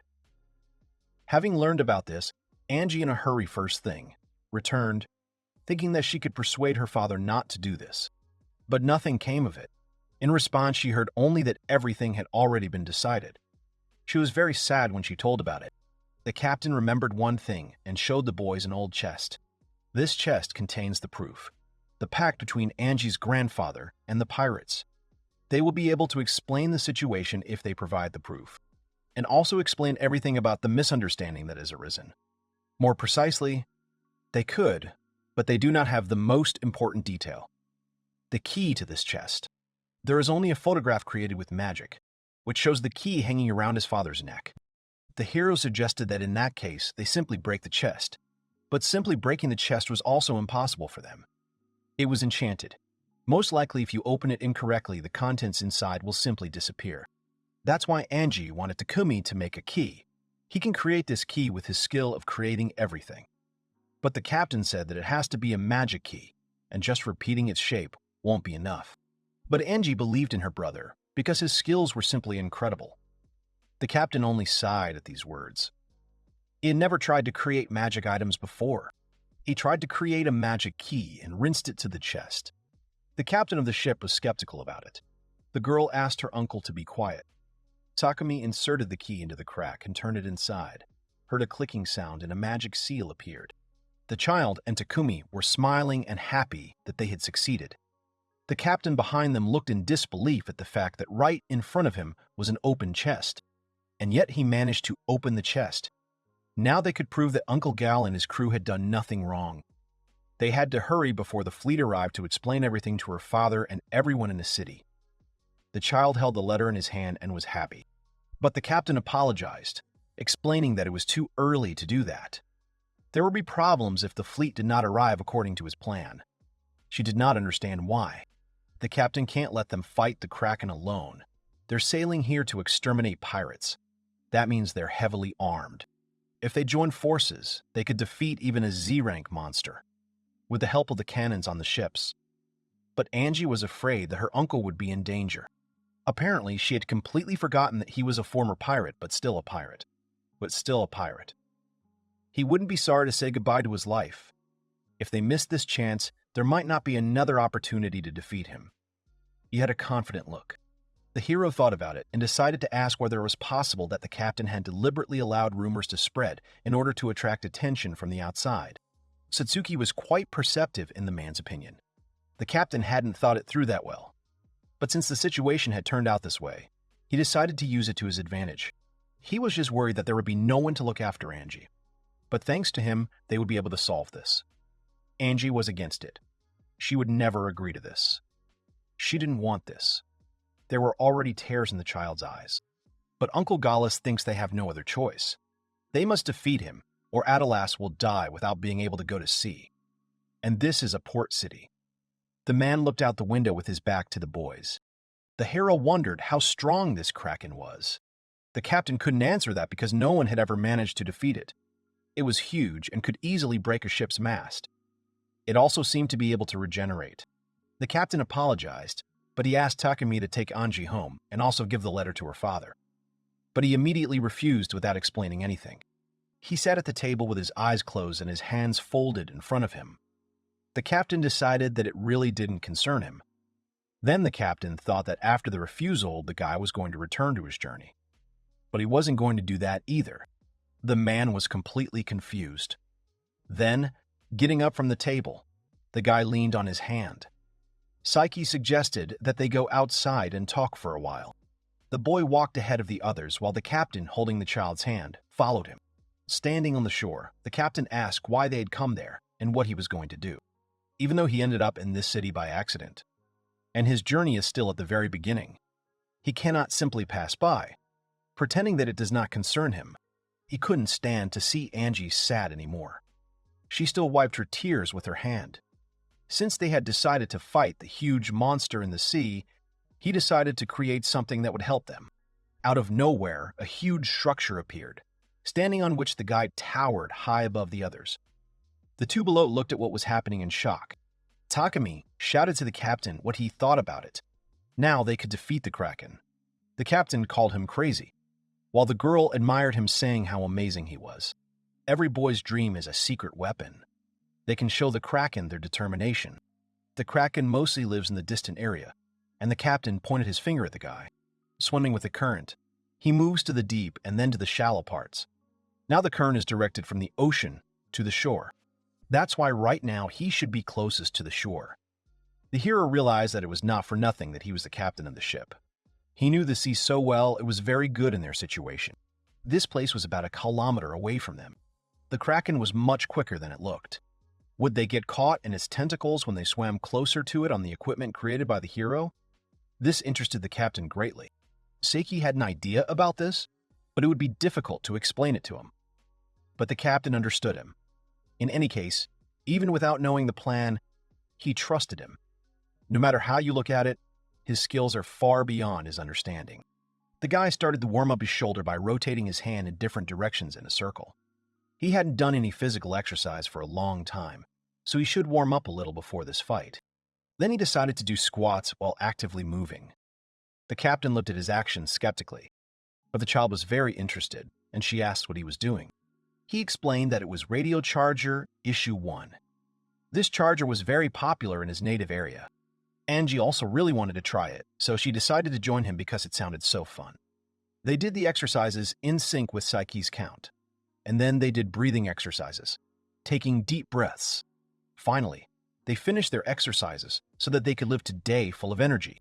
It seemed that only the captain behind him was bothered by this. The hero went forward to the cliff. He warned them that he was about to go into battle.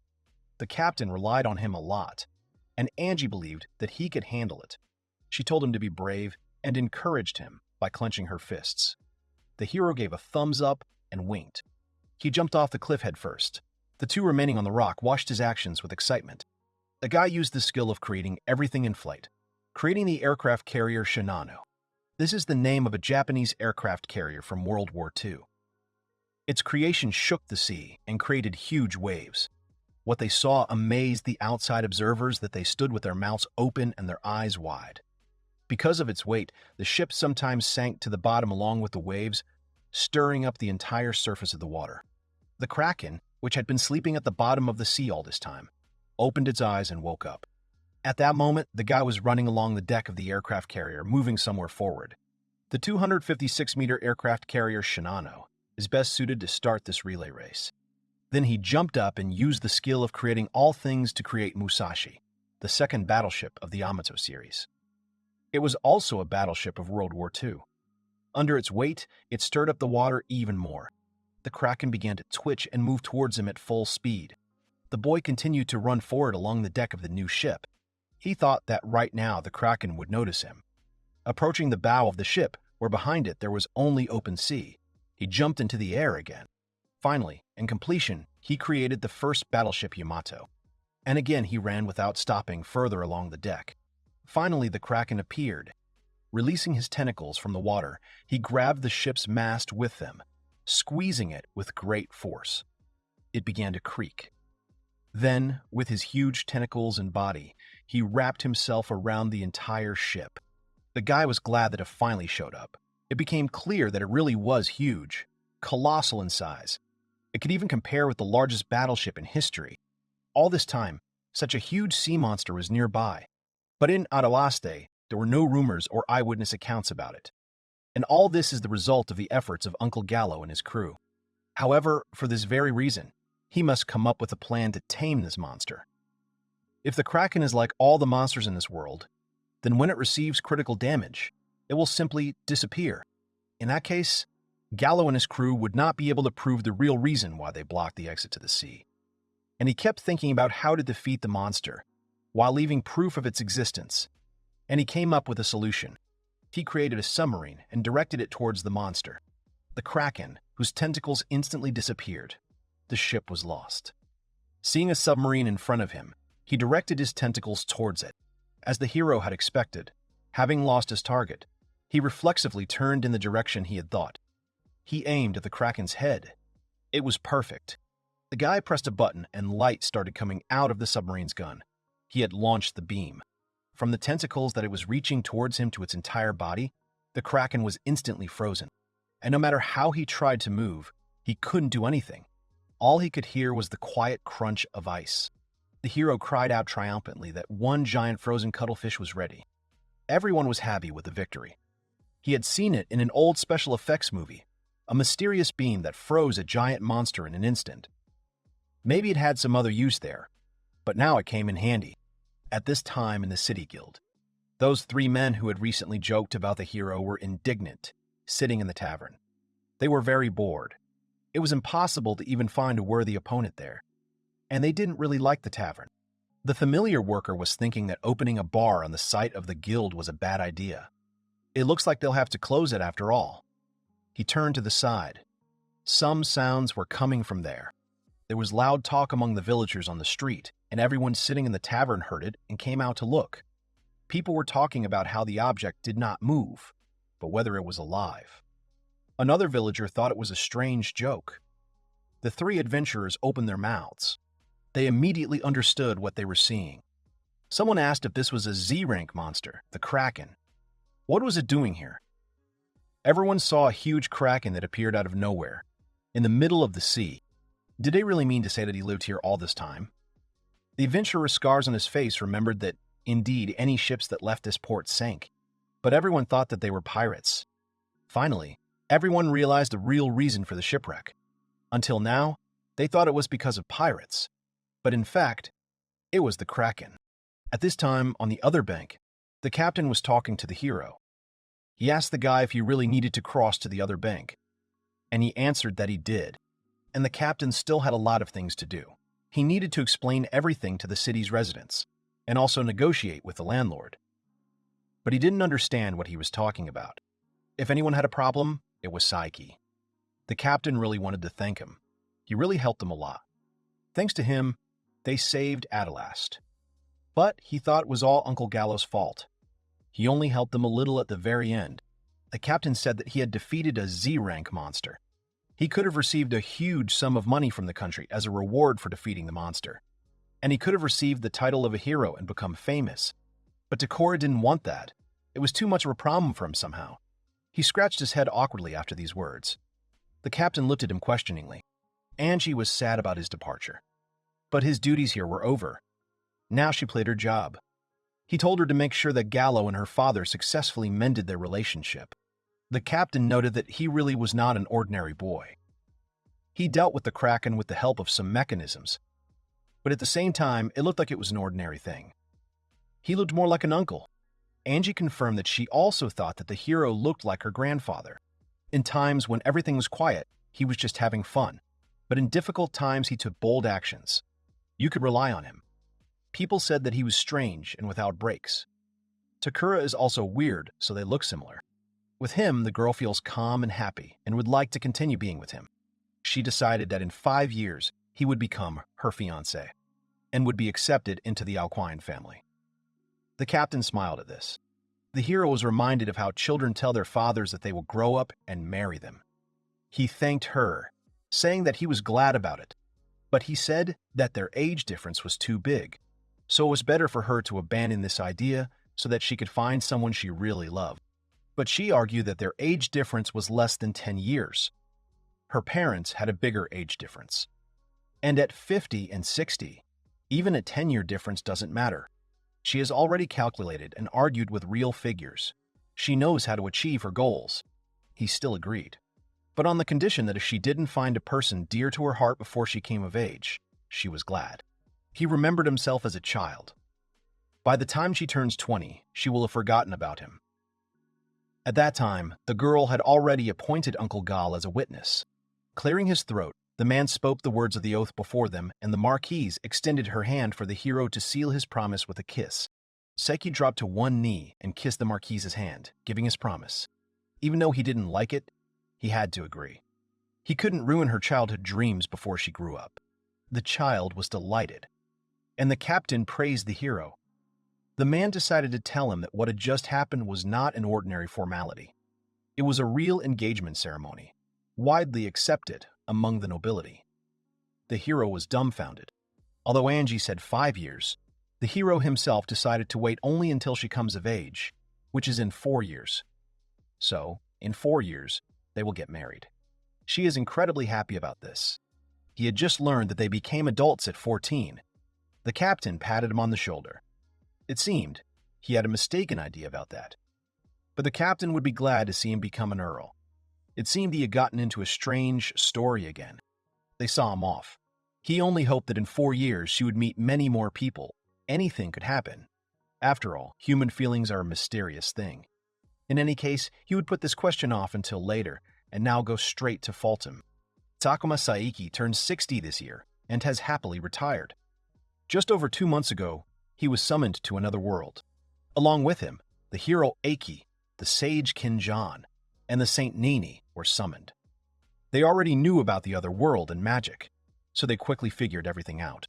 And he, surrounded by incomprehensible things, was left alone. And all he did was collect problems.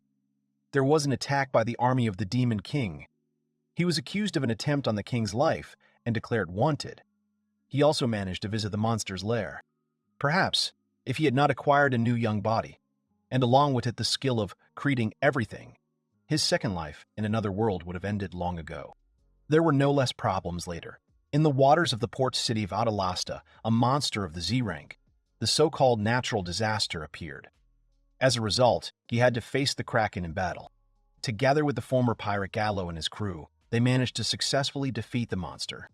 But then, due to his own misunderstanding, he got engaged to a girl he thought was a boy. She turned out to be a Marchioness, the daughter of a duke. And so finally, he sails to the city of Fulton, or so he thought. It turned out that to get to Fultima, when they arrived on the shore, they had to cross the Great Forest, and that was not easy. After all, it was much faster to return to Mizantos and take the ferry to Fultima. He really didn't pay attention to the distance on the map. He thought there were only mountains, but it turns out there was also a forest. In any case, he had nowhere to rush. He had to manage somehow. The headquarters of the Caledonia Adventurers Guild. News has reached them that a man calling himself Takumi has defeated the sea monster Kraken. They just received a report from the Atalasta Guild. The girl is surprised that the news is not from Mizantos. Did he guess that they deployed their troops in Mizantos? This is a ripe decision. First, he asked for leave to go to Adalast, and now he is going to go through the Great Forest. The assistant asked the master if there was a possibility that Takumi's original target was the Kraken that had appeared in Adalaste. But she didn't think so. Even their guild, with its vast information network, didn't know about the Kraken's appearance. She wondered how the guild's employees even knew that the Kraken had been defeated. An adventurer's card can be used to confirm that a monster has been killed, but Takumi does not have one. Once the monster is defeated, it immediately disappears, as the guild was able to learn of the existence of the Kraken. It turned out that the proof was that a frozen Kraken had surfaced right in the middle of the port. The guild workers were the witnesses. The guildmaster heard that he had a creation skill, but could he really use it to freeze a huge monster that was bigger than the largest ships in an instant? But such magic itself does not exist, at least not among humans, but races like elves can use such spells. Takumi makes the assistant wonder if he is really human. She didn't understand what he was trying to say, but, in his opinion, he may be a servant of the Demon King, the Demon King who rules over all shadow creatures. However, there are rumors that his army is in competition with other monsters, and due to the failure of the attack on the royal capital, this struggle should have intensified. This explains everything: the extermination of monsters in the cave, and now the Kraken. Doesn't this give reason to think that the cause of these incidents is the same? All this is the result of the Demon King's army's advances. Perhaps this monster has taken the form of a human, and is now exterminating other monsters. Even his fickle plans are most likely just a way to play with them. Although the guildmaster understands that this is too unlikely and seems like nonsense that would never even occur to anyone. However, she was thinking about the same thing, which greatly surprised the assistant. They can't ignore it any longer. they change course. Instead of coercing him into cooperation, they must arrest him. They must find out who Thakura really is as soon as possible. She told the head of the Secretariat to entrust this matter to the Shadow and the Swordmaster. He didn't understand if she really wanted to cooperate with these two. But the situation required drastic measures. At the moment, they were the strongest guilds they could turn to. A specialist in stealth assassinations, one who has no equal in pursuit techniques. S-rank adventurer, Shadow. And also the strongest swordsman in the guild. SS-rank adventurer, Swordmaster. There is currently no one in the guild more capable than the two of them. The head of the Secretariat understood the order and will give him the task, assigning it the highest priority. No matter who Takumi is, he is someone their world has never known, and this time, she will definitely find out who he is. Royal Capital, Caledonia. The king was informed that a kraken had appeared in the vicinity of Adalastid. This is nothing but trouble for the king. He ordered not to send an army because they have already incurred large military expenses because of the Demon King. The budget cannot withstand even greater expenses. He came to receive this from the Adventurers Guild, and to pay the reward from the budget of Count Adalast, and not to touch the royal budget. The servant hastened to say that this was not necessary since the Kraken had already been defeated, and one man did it. The king asked if he was the Swordmaster, but he was told that it was Takumi, a man from another world summoned along with the three heroes, the one who was wanted for attempting to assassinate the king.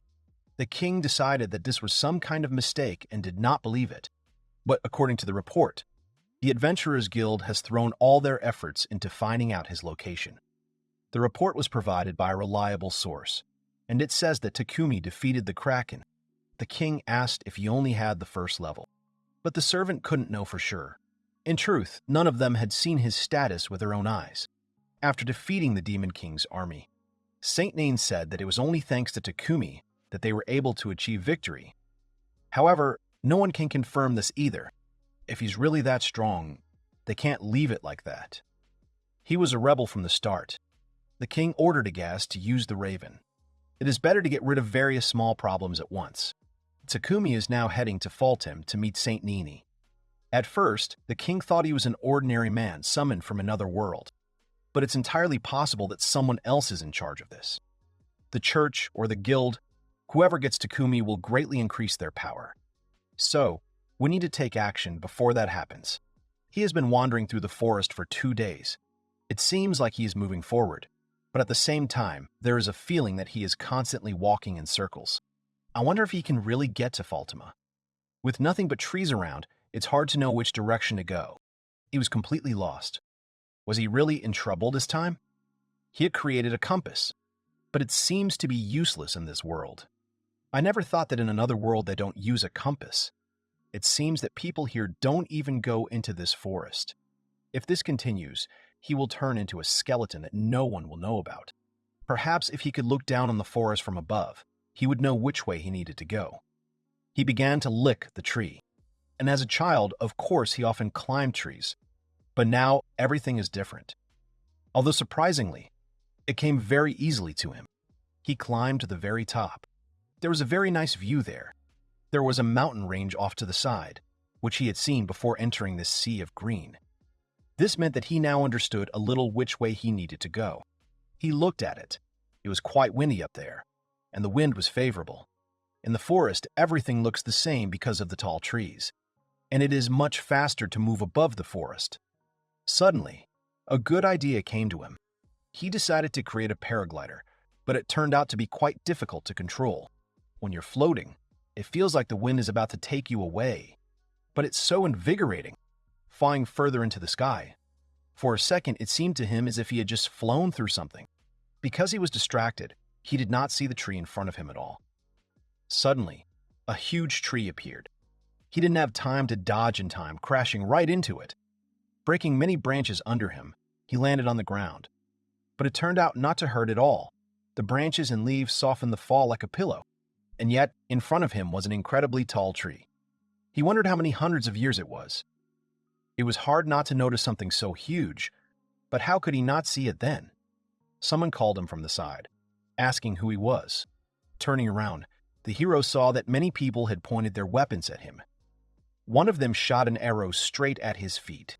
The man asked again who he was and for what purpose he had entered these lands. The hero introduced himself as Takumi and said that he was just trying to get through the forest to get to Fulton. The man did not understand whether he really wanted to just go through the forest, and for this purpose, he went through the barrier erected here. The hero, hearing about the barrier, was surprised. He really had recently felt something similar. Could it really have been a barrier? Another elf turned to the speaking man, telling Mr. Hadia that an ordinary person would not be able to pass through this barrier on their own. And this guy was clearly not simple. But the man already knew this. He turned to the hero again, saying that the elder would decide what to do with him and that he should go with them. But they can't let him harm the elder, so he puts him to sleep. He uses a special spell of Sandman to lure the spirit into dreams, asking him to put him to sleep. The spell is called Cloud of Sleep. The elf ordered the others to take the hero to the elder while he was sleeping. One of the elves called the commander, pointing his finger to the side. It looked like this man was not going to fall asleep. The elf looked away in shock. Did he have resistance to sleep? In that case, he would have to use a stronger spell. He used a spell to plunge him into the abyss of despair, an endless nightmare. The hero didn't understand what was going to happen. They finally realized that sleeping spells didn't work on him at all. In that case, they used another spell from the forest ancestor to make him use his branches to bind. The hero sneezed just once and the branches broke. The elves were hostile. They thought he was resisting them. So he had come here with evil intent after all. In that case, they had nothing to talk about. Anyone who encroaches on the greatness of this forest will be destroyed. They started shooting arrows at him. They shouted at him to stay put and not run away. But even if they asked him like that, why should he stop? They also used many other spells such as Airblade and Ice Spear. Next, they used stone blocks.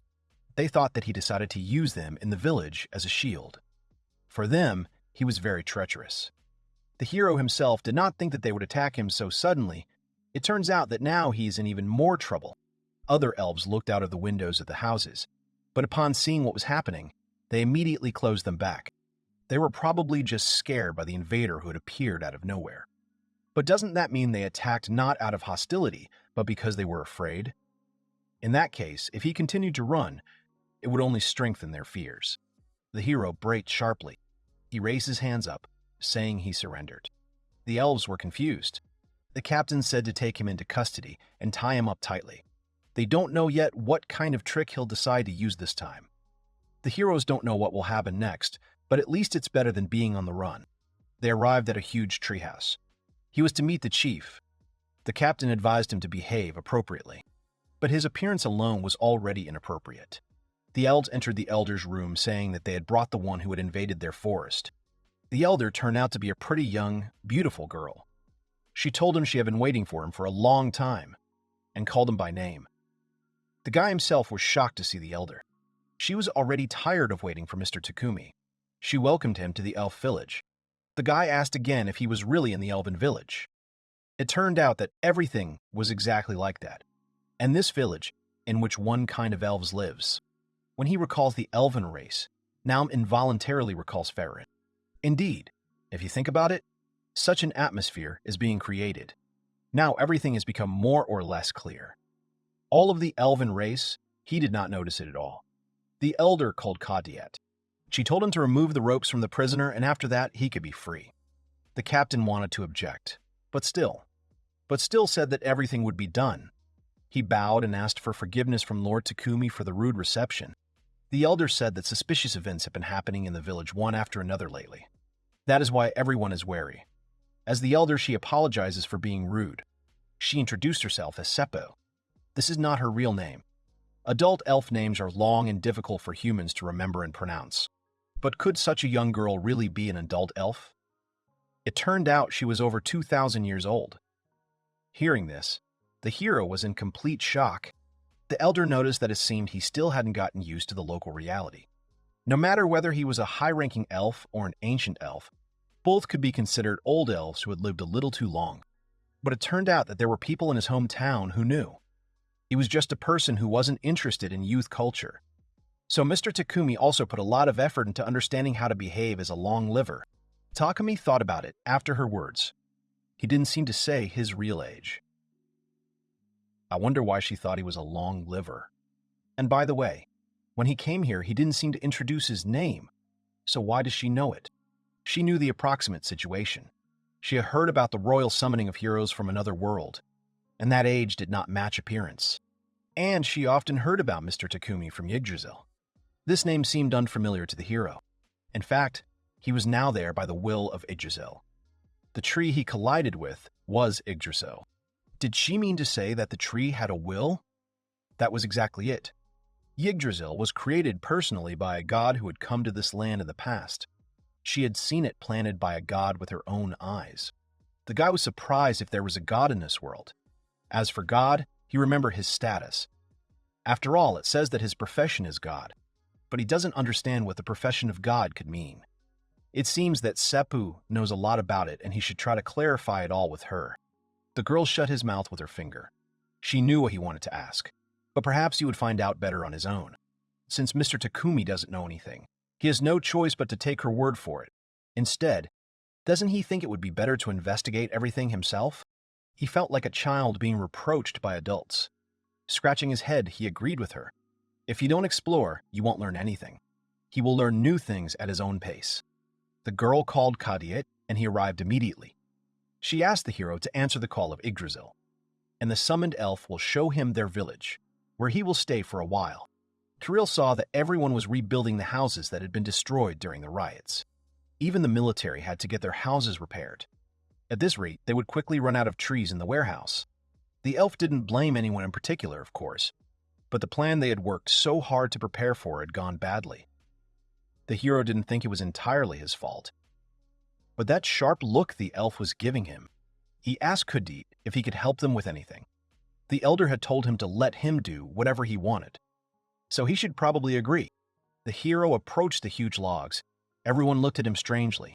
First, he decided to cut down the trees. A chainsaw would be a bit overkill, and the kids are watching, so he wants to surprise them. He'll try to get by with an object that's familiar to the locals. So he decided to make a sword. He began to swing the weapon with very fast movements. He had to use the katana because of this little thing. He couldn't help but say it. Behind him, all the logs crumbled. Those watching were delighted. They seemed to like it, so he decided to continue. After some time, he'd already chopped a lot of logs and was tiredly wiping the sweat from his forehead. He got carried away and chopped all the logs. The elf noticed his recreation skill. It's a very useful skill. But why hadn't he used his skills before? After all, with him, he wouldn't have had to try to escape. That's true. If he hadn't tried to escape, there wouldn't have been such damage. He asked for forgiveness for that. But the elf meant that if he really decided to fight, they would not be able to fight back. It turns out that in the head of this hero, there was not even a thought about fighting. Psyche himself was thinking at that moment that he would have to do the work of carrying logs later. In Walenta, he was used to working as a day laborer. The hero called the elf, asking if it was possible to use magic to move things. But their magic directly borrows the power of spirits and cannot be used for nonsense. Although, when he was chasing Psyche, he used it quite energetically. Well, okay, we need to think about what to do. If all this is transferred, it will take quite a long time. In this case, the skill of creating all sorts of things should be used again. But what should he create? The previous one seemed to go down well with the children. And if we are talking about children, then there is nothing better than one of his ideas. This is what he admired as a child. Strong and cool, and also highly efficient. A superior super robot. He created a super robot. When you control a robot that inspired you as a child, it's very exciting. The hero was in the robot's head to control it from there. He just couldn't figure out how to control it. He pressed a button and the robot moved a little. But something changed, and the huge robot began to lean to the side. This could not be allowed. If they fell, there would be enormous damage. At least a hand had to be put under them. When he did this, the robot's arm detached and flew away, landing in a place near the elves. The robot itself fell. A lot of sand and dust rose into the air. The hero crawled out of the robot, realizing that he should have ejected earlier. Raising his head up, he saw an elf with a threatening look. His eye was twitching. He was calling Mr. Takumi and was clearly very angry. He was laughing awkwardly, scratching the back of his head. He was clearly very ashamed. As a result, the damage increased several times, and he found himself in a situation where Kadie is now scolding him. The elf was indignant. Thanks to Takumi, they'd wasted a lot of time and materials again. He understood that the hero was just a guest, but he would have liked to see more adequate behavior. The hero admits that he is right and does not dare to deny it. Because the super robot trampled the house into pieces, the damage has increased several times, and the hero himself now works with his own hands, with a hammer and nails. Overall, because of this new damage, it took much longer to restore the village. But the children seemed to like it. They asked him to do something else. Since the elf had already shown him the village as the elder had ordered, he asked if the hero would like to know anything else. He asked for time to think. He asked if the villagers were facing any difficulties. He understands the situation that people are in with their destroyed homes, but he thinks the whole situation looks a bit gloomy. He is surprisingly perceptive. Everyone really seems to be in a daze. There really are things that need to be done. That's why everyone is worried about it. The hero asked to tell him what the reason is if there are no restraining moments. And the elf in general is not against it.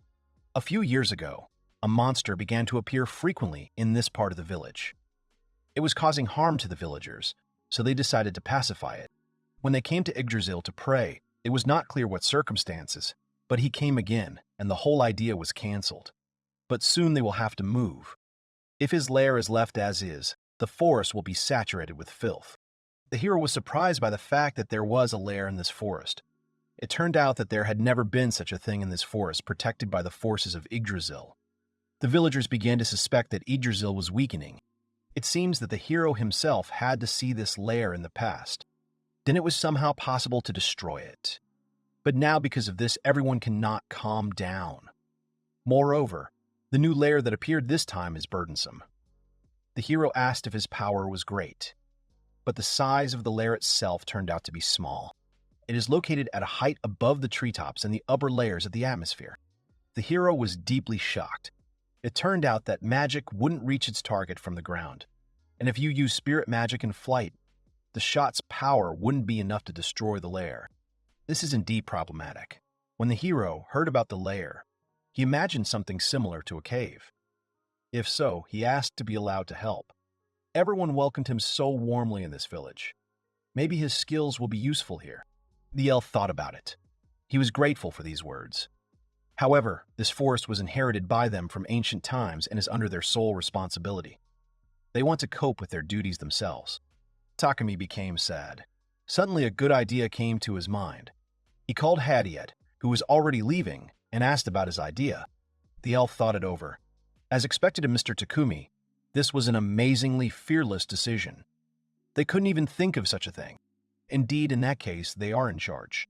They should try. He would need to discuss this with everyone first. There might be some who objected to taking anyone other than the village elf with him. It must be hard for Kadiet to think about everything in detail. In the end, Sibu's gentle voice approved of their idea.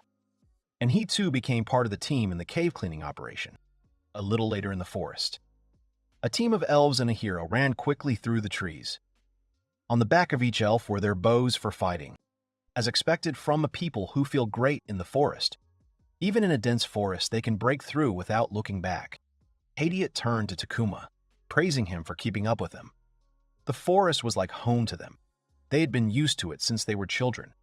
He could only marvel at how calmly Psyche could keep up with their pace. He himself hadn't thought about it, but it's true. Having come into this world and rejuvenated, it seemed as if his body had become lighter, and he moved more than in his youth.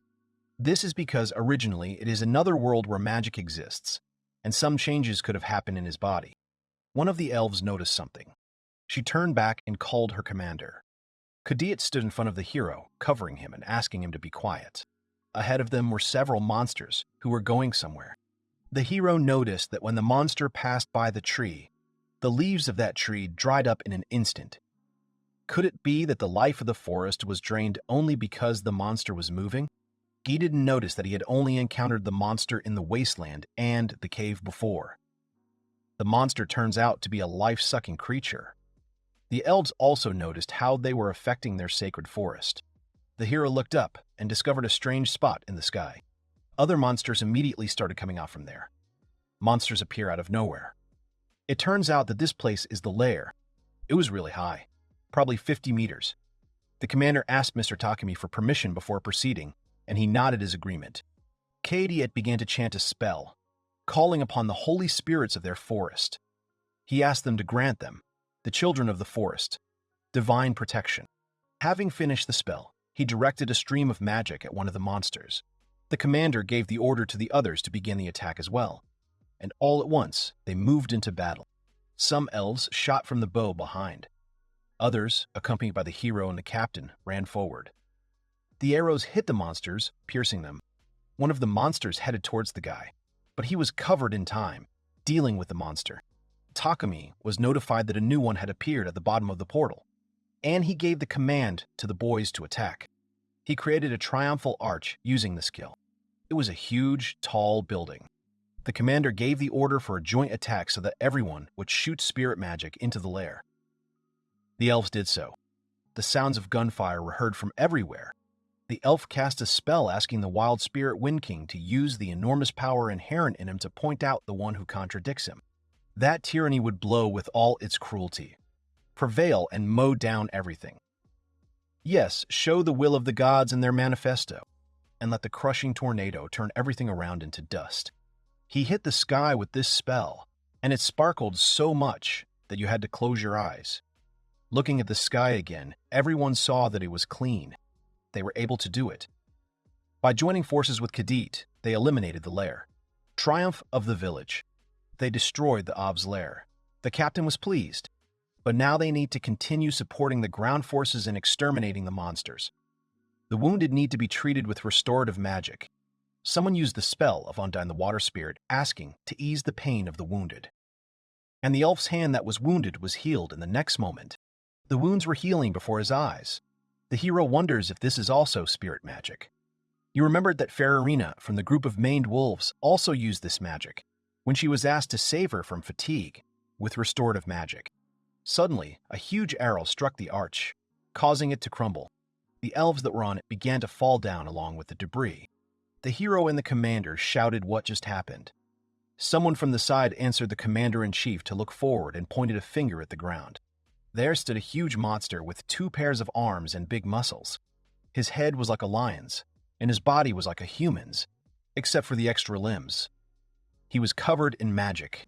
At first he growled, and then he started talking like a man. He sensed that there was something inconspicuous and tried to shoot. And in such a place the elves were hiding. There was a tense atmosphere around. What kind of monster is this? It looks like a monster, but it speaks. It not only has intelligence, but it can also speak. It's unimaginable. The monster noticed that the lair had disappeared. It became clear to him that the projectile had dragged itself out with its last strength. He felt sorry for the effort he had wasted. But if the others were happy for even a second, it was worth it. The hero noticed several elves under the monster's paws. Could it be that they were elves from the ground forces? They can't be dead. The monster saw where the hero was looking and told him to calm down because they were not dead yet. Now he needs to rip out that death result he didn't like. And that means he'll have to wait until the interrogation. And even after the interrogation, he won't kill them.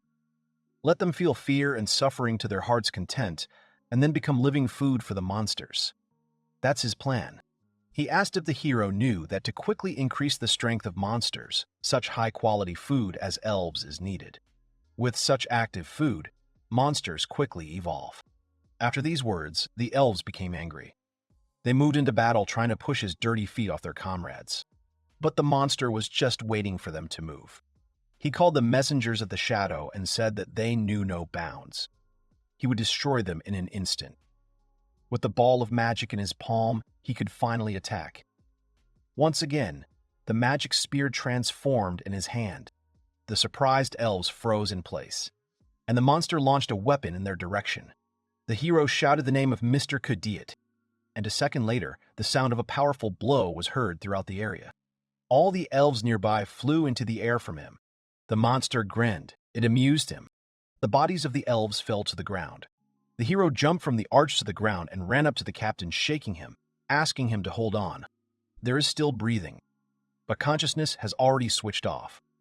If this continues, then everyone will die. The monster behind the hero asked who he was. Not an elf, but just a human or something. He was interested in the fact that as soon as he went down, that huge building disappeared. Could this really be his skill? The monster called out to the guy who ignored him, and he couldn't stand it, and shouted at him to shut up. The veins on the monster's face bulged with anger. How dare a normal person give him orders?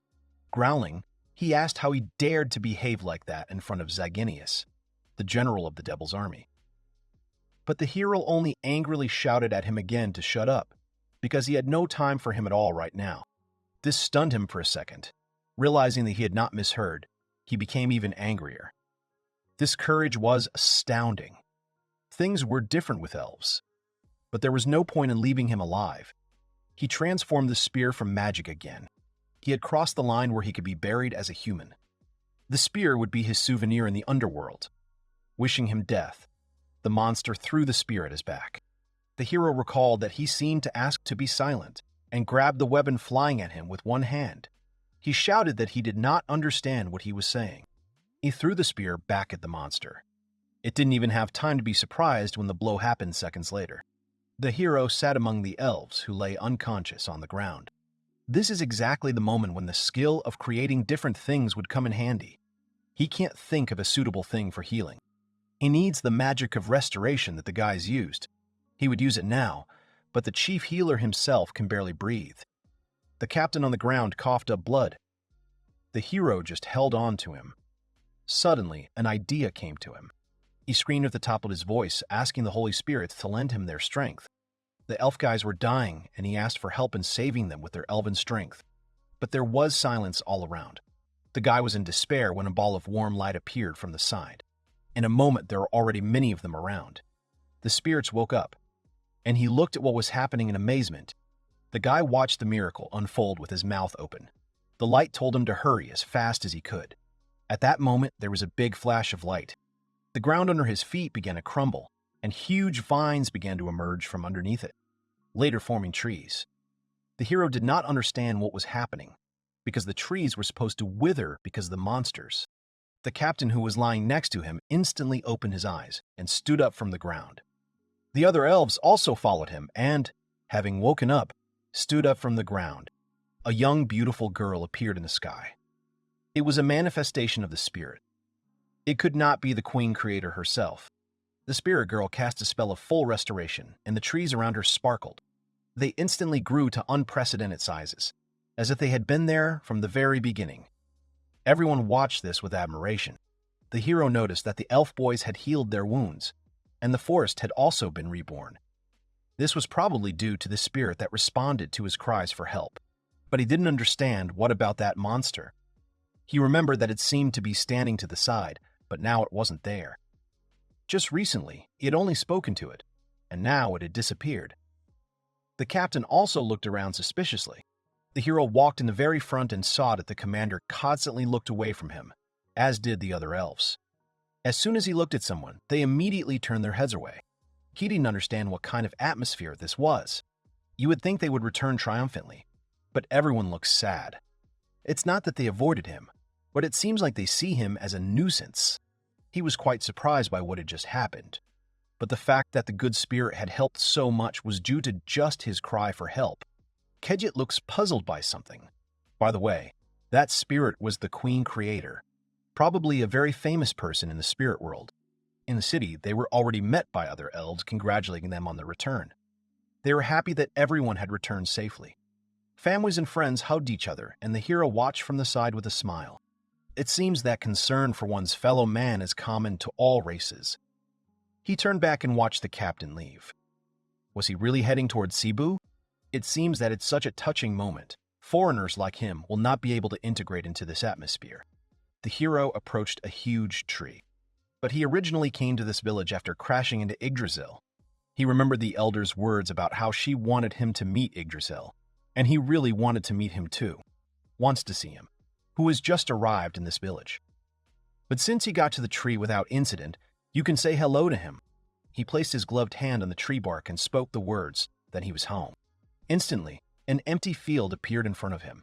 He did not understand what had happened.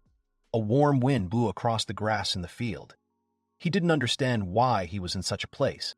The feeling of being in reality has weakened a little.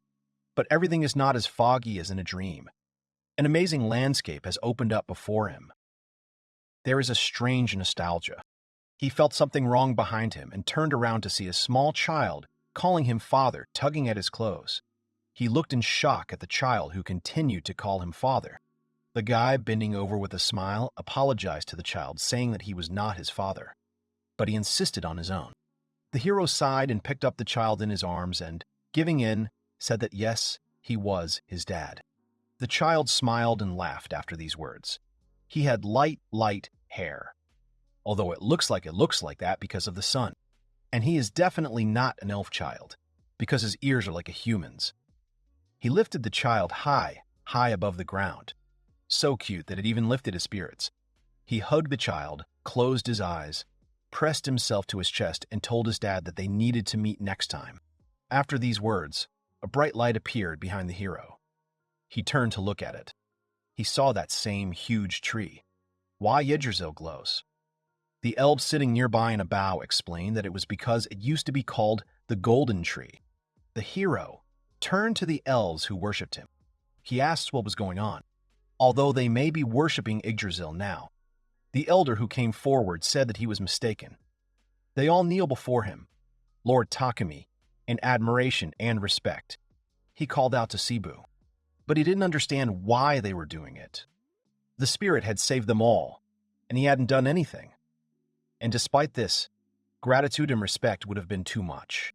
Sibu thought about it. It was so like Mr. Takumi, but being too modest wouldn't always look dignified. In any case, more than 1,500 years have passed, and this tree was able to regain its power only thanks to him, Lord Takumi. He did not understand what he had to do with it, but the elder was sure. Therefore, she will thank him for saving the earthlings and the tree. Takumi was very surprised by what was happening. He had many questions. Now it's night. The elf says that tonight the world tree will regain its true power, even if you follow the customs of the lower world. The guy was surprised.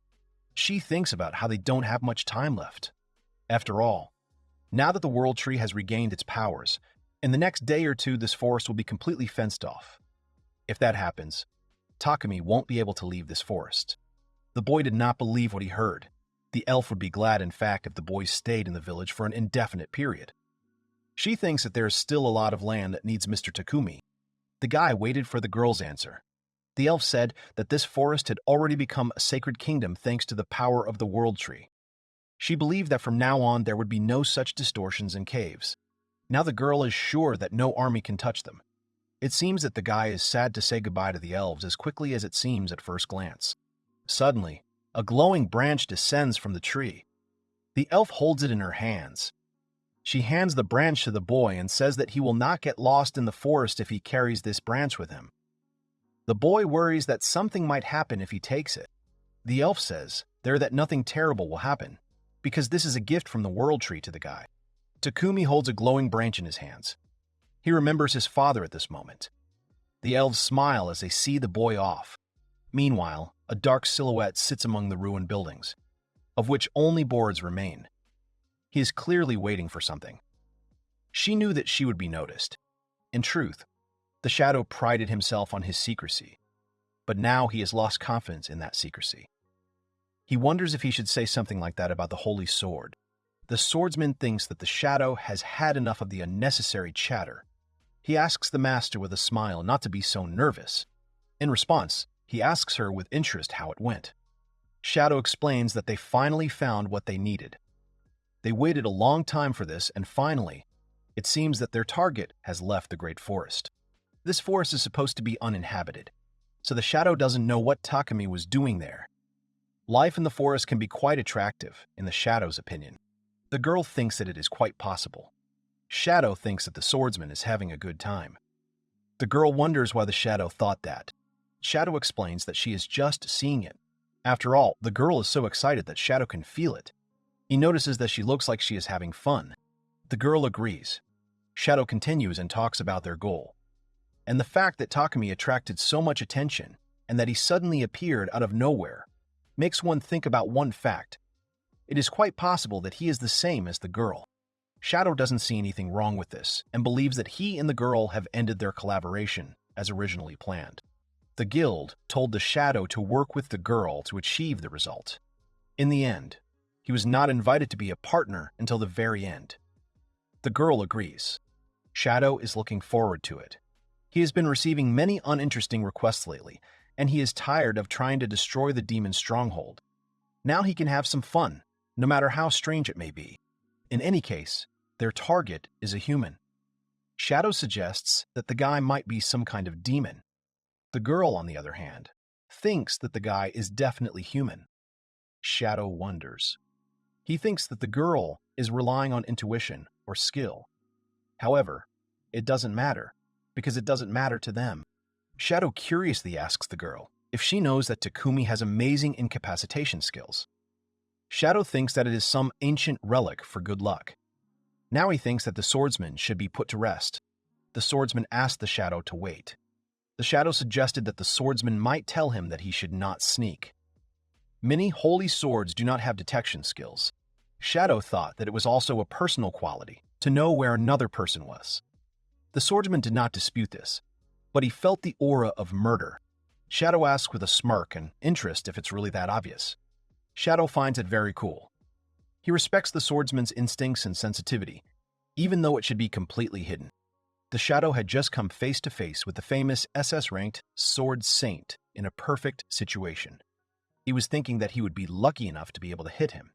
And then, the Shadow rushed towards the swordsman, attacking him non-stop. However, the swordsman stood motionless. The Shadow realized that his attacks were not good enough, and it was better for him to give in. The swordsman asked the Shadow to return to him and leave him alone. At this point, the swordsman's hand shot up, and the place where the Shadow had been was instantly cut in half. The debris was crushed under the swordsman's feet again. Now it was time for him to go. Takumi looks at the branch. Now he understands everything. It seems that the glow of the Tree of Life branch becomes stronger if you point it in the direction in which the boy needs to move. With such a thing, the guy will be able to move in the big forest without fear of getting lost. Now he will be able to reach the city of Fatima in no time. At least, that's what he thought. Until something happened. It turned out that today, only people with the given numbers were allowed on the next cart to Fatima. Many residents were unhappy that their numbers were not on the list once again, wondering how long they would have to wait until they could hit the road. Madiska, where the guy is now, is located in close proximity to the sacred capital of Fatima. For those who are going to visit the sacred capital, it is necessary to arrive here to take the carriage going to the city. This all happens because of the strict control of all those entering and leaving the holy capital. In order to get there, it was necessary to come through nearby cities like Madiska. The carriage went 3 times a day and could hold about 20 people. The cities were overcrowded with people waiting for their turn. Takumi himself had been stuck here for 3 days already. Even if you know the way, problems may arise along the way, so there is nothing you can do about it. Every day, passengers in the carriage are announced at the square. But it seems that they are not chosen in the order of the queue, but by lottery. In fact, some of those standing right in front of Takumi managed to sit down that same day. He recalls a man who paid for a cart at the cash register. Afterwards, he offered the man behind the cash register a handful of coins, saying it was for a donation. The man folded his hands and blessed the man. Now the boy had guessed everything. He believed that Fatima was a religious city, which meant that in nearby Madiska, almsgiving was common practice. The boy wanted to make a donation too. He put only 1 silver coin on the table. It seemed to him that the size of the donation did not play a key role. The man was not inspired by such a sum, and with a dissatisfied face, nevertheless blessed the boy. Like the others, Takumi understands that in any case, rushing wouldn't change anything. So he waited patiently in the city hotel room. The room was quite simple. The guy thinks that he should go see the city since he has the whole day free now. Takumi excitedly walked out into the city. He was greeted by crowds of people and tall buildings. He noticed that the city was a little more lively because of the people waiting for the carriage. Suddenly, the guy feels like something hit him in the back of the head.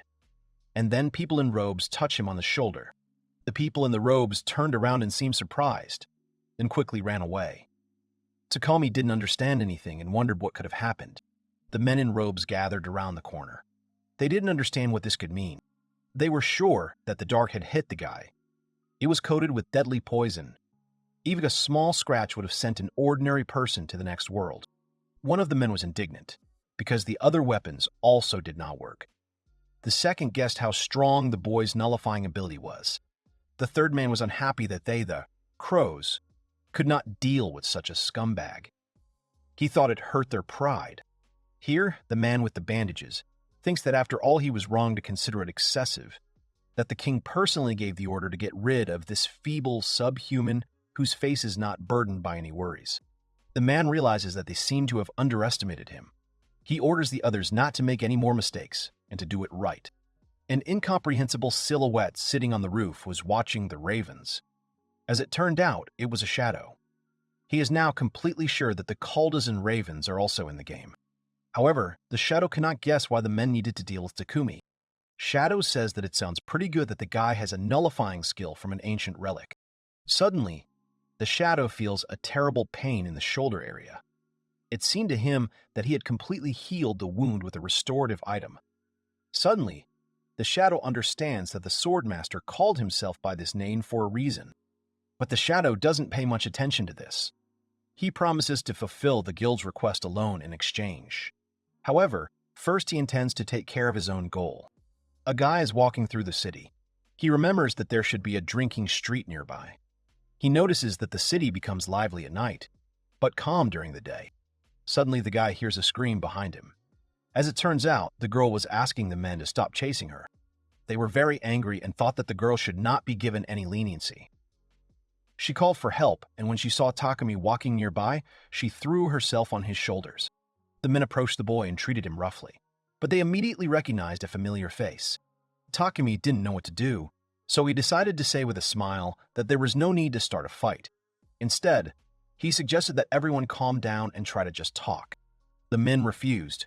They decided not to make a fuss and just leave it at that. They ran and said they would remind the girl about it. The guy exhales and is glad that the worst is over. The girl grabs his hands. She sincerely thanks the guy for his help. She explains that these men followed her, and she didn't know what to do. As it turned out, the girl's name was Ilsa. The guy told her his name. He said that he was glad that the girl was okay. They stayed by the fountain. The guy found out that Ilsa worked as a waitress in a bar. The girl agrees. She says that she thought it was a good job, where she could earn a little extra money to pay for her priest's medicine in his homeland. However, there were a lot of pushing men in the bar. Takumi expresses his understanding and suggests that it is not easy for a young lady like Ilsa to work alone. The girl agrees. She explains that in a town like this, where there are so many travelers, the locals are indifferent even to other locals if they don't know each other. That's why the girl was so happy when she was helped. The guy is happy that he was able to help Ilsa. Then the girl is a little embarrassed and suggests that the guy thank him. He refuses gratitude because he believes that he did nothing wrong. The girl objects. She says that if she doesn't thank the guy, she won't be able to calm her feelings. Although she doesn't really know how to do anything, she asks to at least treat her to some home-cooked food. The boy thought about it when he heard about home-cooked food. Come to think of it, Takumi hadn't eaten home-cooked food since the time of the Darst. In the elven village, he was fed generously, but the entire diet of elves consists mainly of vegetables, berries, and nuts. The girl was already leaving, but she told the guy that she would drop by his hotel. Takumi was surprised that the girl left before he could answer. On the other hand, abruptly refusing when the person has good intentions is also not very polite. The guy is going to accept this gratitude. He gets up and walks further and further away from the fountain. Meanwhile, the crows learned that the guy was staying at the hotel. Then 2 more men came and asked for forgiveness from the leader. They reported that they had lost the girl they were following. He was annoyed that the 2 of them couldn't keep an eye on the girl. However, the crows dispelled their suspicions about her with a skill. Now they need to focus on Takumi. The crows are going to kill the guy when he falls asleep in his room. They know it won't be easy because their pride is on the line. So this time, they have to get him. The girl comes into the hotel. She calls out to the guy and brings a bag of groceries, puts it on the table. Ilsa came to prepare the groceries, but noticed that the guy was already asleep. The girl is a little embarrassed. She takes off her clothes. Ilsa says that she was incredibly happy that this happened today. She is ready if she can please the guy. She stands in front of the bed, but as soon as her hand touches the bed, she notices that there is no one here. The girl holds the blade in her hand and realizes that Takumi is not here. As it turned out, Takumi was already riding in the carriage. Even the driver himself noted that Takumi was a pretty lucky guy. The driver tells the guy that the passenger who was supposed to sit in Takumi's seat suddenly got a pain in his lower back. The next one was automatically selected for Takumi. You don't see that every day in the city. The guy says that he himself was surprised when he saw an ad with his number in the hotel lobby. The driver explains that in emergency cases, they book rooms in city hotels. He thinks that if you spend the whole day outside, you would never know about such a sudden situation. The driver thinks that fate is in Takumi's favor. He assumes that the boy has some lucky charm he found somewhere on his journey. Takumi smiles. Who knows, maybe the Tree of Life branch is leading him to good luck. The boy realizes that he was rude to Ilsa, but he left her a message on the encounter. He thinks that everything will be fine, and now he needs to go to the sacred capital of Fardama. Meanwhile, Ilsa's blade, without a twinge of conscience, penetrated each of the bodies that the girl tried to resist. Red liquid flowed down her leg. She dealt mercilessly with each of the Raven members.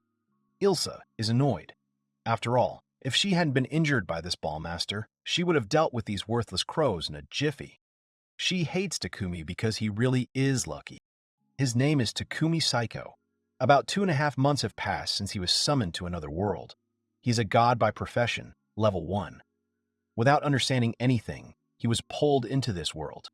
During this time, he was already falsely accused of attempting to assassinate the king, and the capitals began to be persecuted. He believes that anything can happen in life, and, using the ability to create everything that exists given to him in this world, he managed to have a pretty good time here. At the same time, a saint named Nain was called upon with him, thanks to whom the boy was removed from the wanted list. So he went to the sacred capital of Fordham to thank her. After a pleasant meeting with the guys from the Blue Wolf's Mane, with Anzi from Adarest, Sep, Hadiet, and the rest from the Elven village, he finally arrived at the sacred capital of Fartim. The guy was amazed by the view that was already opening up from the carriage. Not only he, but all the passengers looked at the city with delight. The guy imagined something like a Buddhist temple that stands on the top of a mountain. After all, this building is called the main temple of the Sacred Order, or, as it is more often called, the church. But as it turned out, this task was more like a separate city. All passengers were grateful for this increase. Now, Takumi understands that he was not the only one touched by this view. However, even though there is magic in this world, there is no heavy machinery equipment. The guy imagines how much effort and expense it would take to create just this temple. The guy is once again amazed by human strength and faith. A friend appeared in front of Takumi. He was asked to approve an incomprehensible number. He remembers that something similar came up a long time ago. To be honest, the guy has no idea what exactly he needs to approve, but it doesn't seem like it's something important. He decides to agree. The cart passes by buildings where people live. The people live in poverty, and it is clear that they lack the resources to live comfortably. Takumi guesses that this could be an underground city or some kind of settlement. After all, it is a very strong contrast to the grand fortified city. He understands that people here seem to be crowded together, but it all looks different than in Mediska. The passengers understand that it looks unnatural. Suddenly, Takumi notices another group of people. He furiously asks the driver to stop right there. He runs as fast as he can towards this group. He only caught a glimpse, but he is sure that he has found the one he was looking for. The girl stood among the people. She was beautiful among them. She immediately recognized the guy. Takumi was glad to see that this was the one he was looking for. He apologizes to Nani for interrupting him, but the girl says that she was just about to return to the castle. The guy couldn't even imagine. The girl guesses that he is talking about the outfit. She had a religious scarf on her head and a cloth robe on her body. Nini explained that since arriving, these clothes have been like a uniform for her, so she has gotten used to them. However, she is a little embarrassed when she shows up in such an outfit in. The guy finds this a bit impolite. He says that the clothes suit the girl very well. The boy thinks that the last time he saw the girl was right in the middle of the battle with the Demon King's army, so the girl's face was worried. However, now she looks serene. Takumi guesses that the girl is doing well, and that is the most important thing for him. Suddenly, the guy realizes that he was so carried away by this meeting that he completely forgot about the main thing. He suddenly distracts the girl. He bows and thanks Neen. He reminds her that she saved him when he was put on the wanted list. At this point, the girl is embarrassed by this sight. She waves her hands and asks the guy to raise his head. However, the guy can't afford it. He believes that manners should be present among close friends, especially when it comes to a situation where failure could cost him his life. The girl screams that she understood everything. She accepted Takumi's gratitude and asked him to stop. The guy thanks the girl. He says that she really saved him. With these words, he really embarrassed Nene. She thinks that the extreme manners are in the guy's spirit. She is pleased to see that he has not changed at all. However, Nene remembers that it is she who should thank Takumi. After all, he saved her life in that battle. She is standing here now thanks to the boy. Naturally, she will object to the king. Takumi objects and recalls that this is the reason why the girl was moved from the capital to the church. He believes that she sacrificed herself. The girl laughs. She thinks that Jan told the guy about it. He is definitely exaggerating. In the end, the girl herself wanted to be away from the capital. She remembers the king's character and how she has no desire to be near such a person.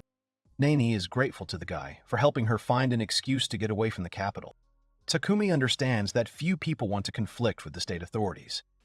The girl asks with interest why the guy came to Fardama and suggests that he wants to convert to religion. The guy refused. He explained that he came to thank the girl. Nene was surprised. She could barely hold back her laughter, but she couldn't. She was sure that the guy hadn't changed at all. She sincerely thanks Takumi for coming. She believes that the guy is not limited in time and can walk around the city with her. Takumi finds this offer very tempting. He says that he was terribly interested in the city when he looked at it from the strip. The girl has made up her mind. She believes that they don't need to hurry since the guy has come such a long way on purpose. Neen stretched. She explained that she was always forced to be here with someone else. However, with the guy's arrival, she felt much freer. Takumi understood that she was talking about the duties of a saint. The girl agrees. She says that she volunteered for this job, so now she can't afford to behave inappropriately. Takumi understands. The girl says that it's very difficult to constantly watch your manners. Nene asks what Takumi did after that. The guy explains that, of course, there were short months, but nothing particularly serious. So you could say that everyday life was calm and serene. Takumi tells her that he has made a lot of new acquaintances, and they are all wonderful people. The girl is surprised, because she thinks the world is quite restless at the moment. Nene suggested that it might be because of the guy's nature. She thinks that she should follow his example. Takumi objects. He thinks that the girl's character is much better than his. The girl smiles sadly and says that despite the fact that this world is different, there are still a lot of interesting things happening here. Here they approach the guards, who immediately line up and greet Nene. The girl, as the saint believes, thanks the people for their service. She introduces Takumi as her friend. She asks the guards with interest if they mind if the guy goes with her. The guards agree. The girl winks sweetly at Takumi, indicating that he can now go with her. Now it seemed that the boy understood what role Nene had to play as a saint. When they entered the gate, the girl happily showed the guy the world-famous main temple of the church in the city of Fardam.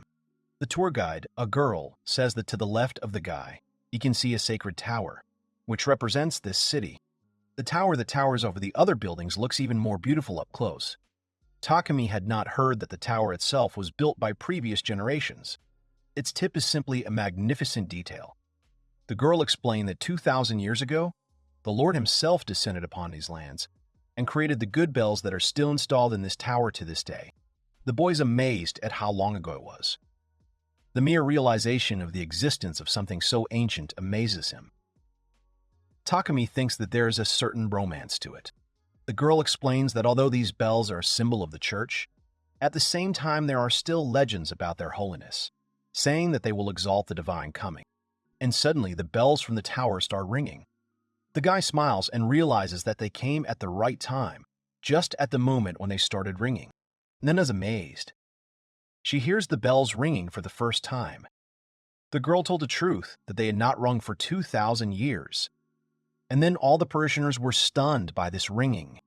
Takumi suggests that today may be the only happy day in all this time, and he and the girl have received a blessing.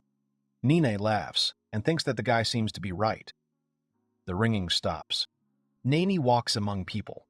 They see her as a saint and believe that the soul can brighten just from one look at the image of the girl. The men bow to her and thank her for her existence. Suddenly, one of the residents notices Takumi, who is following the saint. The parishioners became worried because the guy did not look like them at all, and he could not be called an outsider either. A parishioner noticed that, compared to the holy maiden, Takumi looked like a poor man. The boy notices sideways glances at himself and realizes that he is being looked at sideways. Takumi thinks that perhaps it is natural for some doubts to arise when seeing an unbeliever like him walking side by side with a saint. The girl asks the guy for forgiveness because of her, the guy ended up in the center of everyone's attention. She understands that this is, of course, to be expected, since this is the main temple of the church. The mere mention of the saint is enough to attract the attention of those around her. In fact, Takumi wouldn't even say that it's not because the woman is a saint. He thinks that it's because the girl's very appearance in this city attracts everyone's attention with her brilliance. The girl is embarrassed and understands that the guy has not changed at all during this time. She thanks him for the compliment because she is pleased to hear these words. Now the girl has already gotten used to it, but at first, every day was exciting. She simply fell down exhausted when she returned to her room. Takumi can roughly imagine the diligence with which she worked on it all this time. She definitely tried hard. The guy realizes that they have entered a regular street. The girl agrees and says that this is a residential area. Nene explains that the people living in Fardam, with a few exceptions, are almost all believers or are somehow connected to the church. The girl finds this astonishing. Takumi finds it surprising that in such a large city everyone is connected to religion. Now Nene is going to show the guy the central area where the main church institutions are concentrated. They approach the gate. There was a huge queue at the gate. People were subjected to careful control at the entrance and exit. Believers had to stand in huge queues. The guy understands that thanks to Nene, he has privileges. The guy even feels awkward in front of others. The girl understands. She herself became a saint completely by accident, having been called into this world. However, seeing the sincerity on the faces of believers, she feels her responsibility. She is going to show the guy the tour again. They walk through the huge halls and look at the different exhibits. Takumi finds all the structures simply superb. Nani finds it amazing that all these buildings have something in common with those in her past life.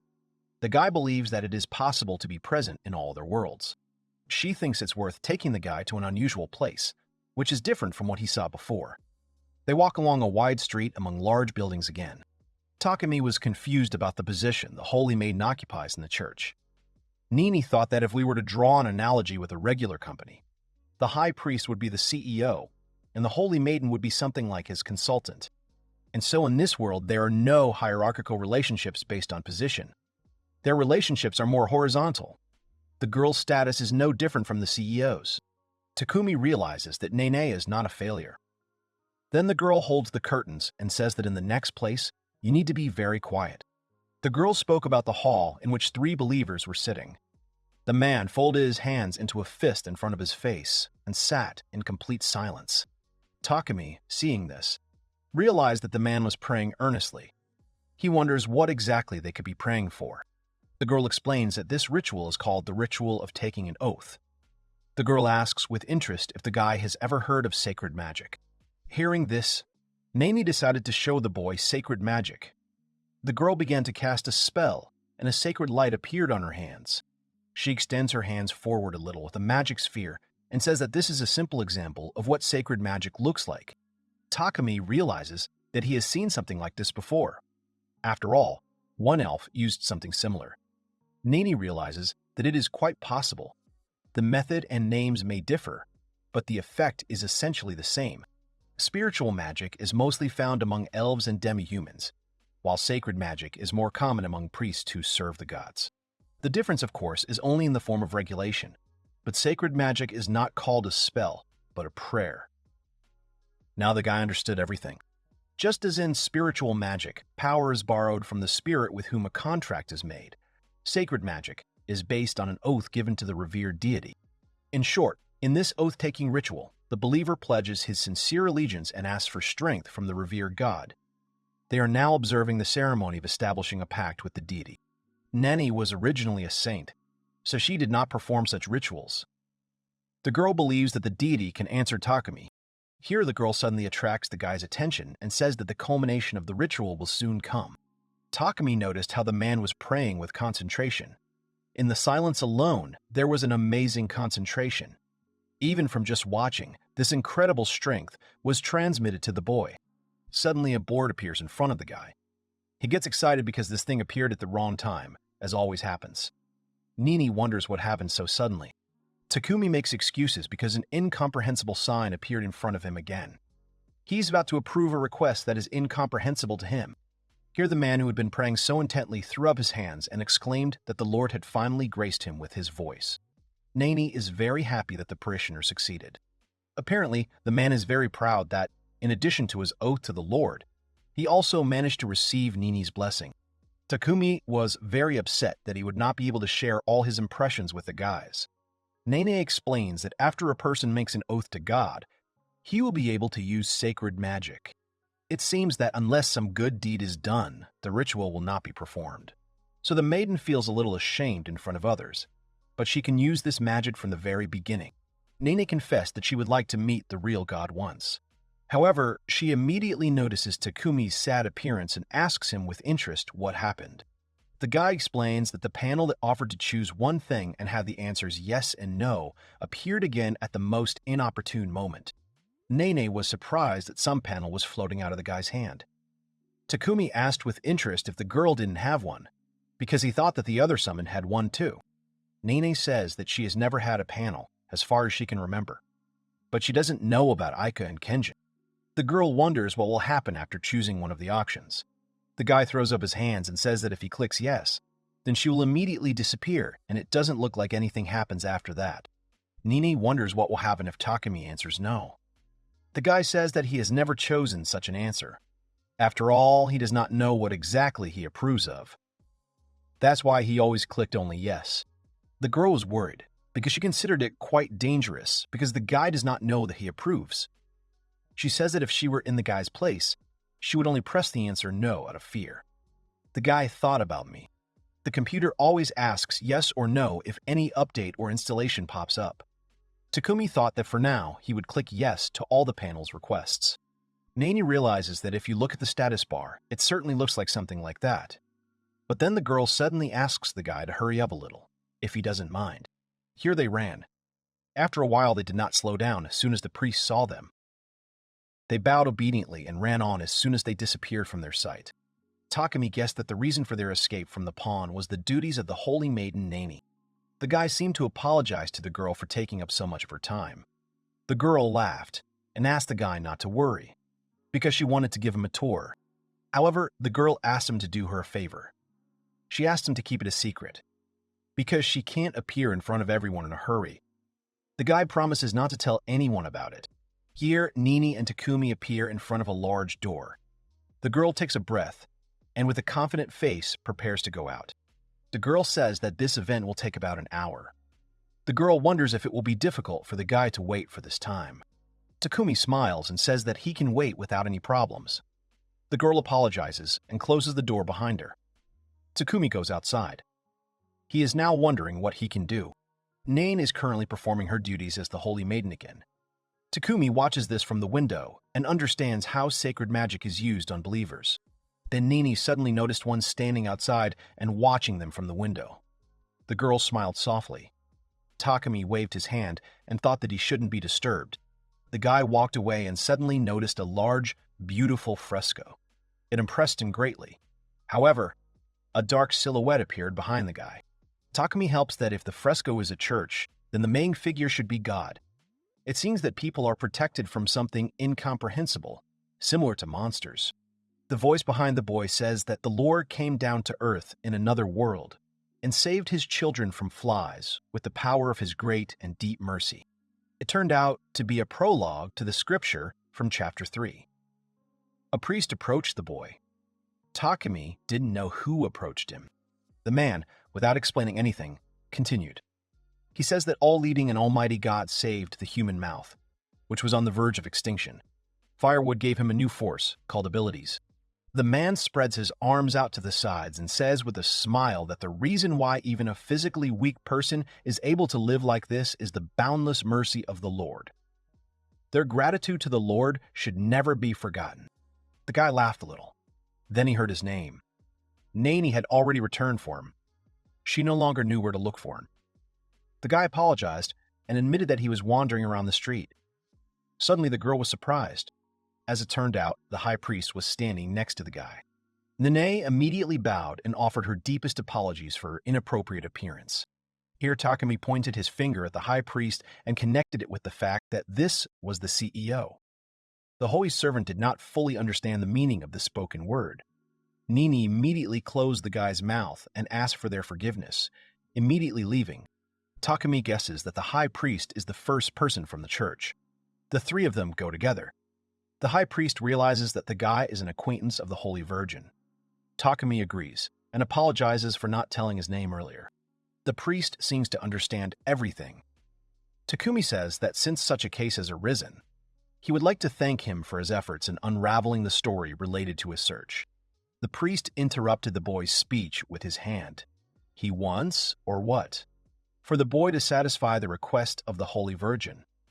He says that the boy has no reason to thank him. Takumi realized that as soon as the high priest found out who he was, he immediately became so caustic. Despite the boy's innocence, an attempt on the king's life was still an attempt. The priest asks to know why an outsider like Takumi is doing this. As far as the priest knows, the area is closed to non-believers. He believes that the boy intends to join a religious community. At this point, Neni became agitated.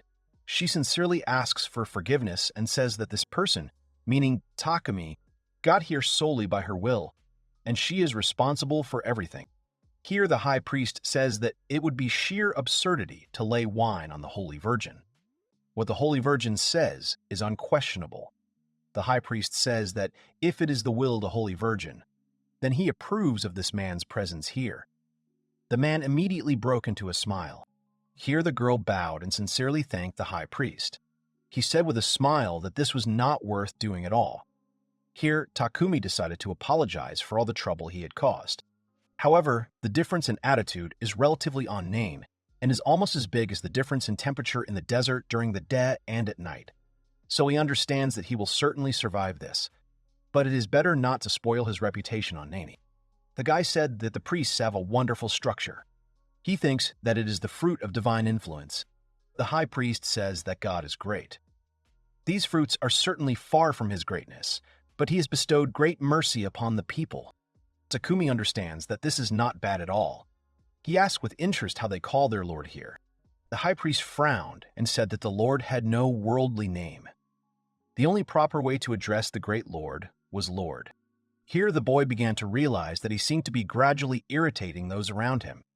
He says that in this case, it will not be easy to distinguish him from other gods. Here the high priest got angry and said that besides the revered name, there are no other gods. There is only one God.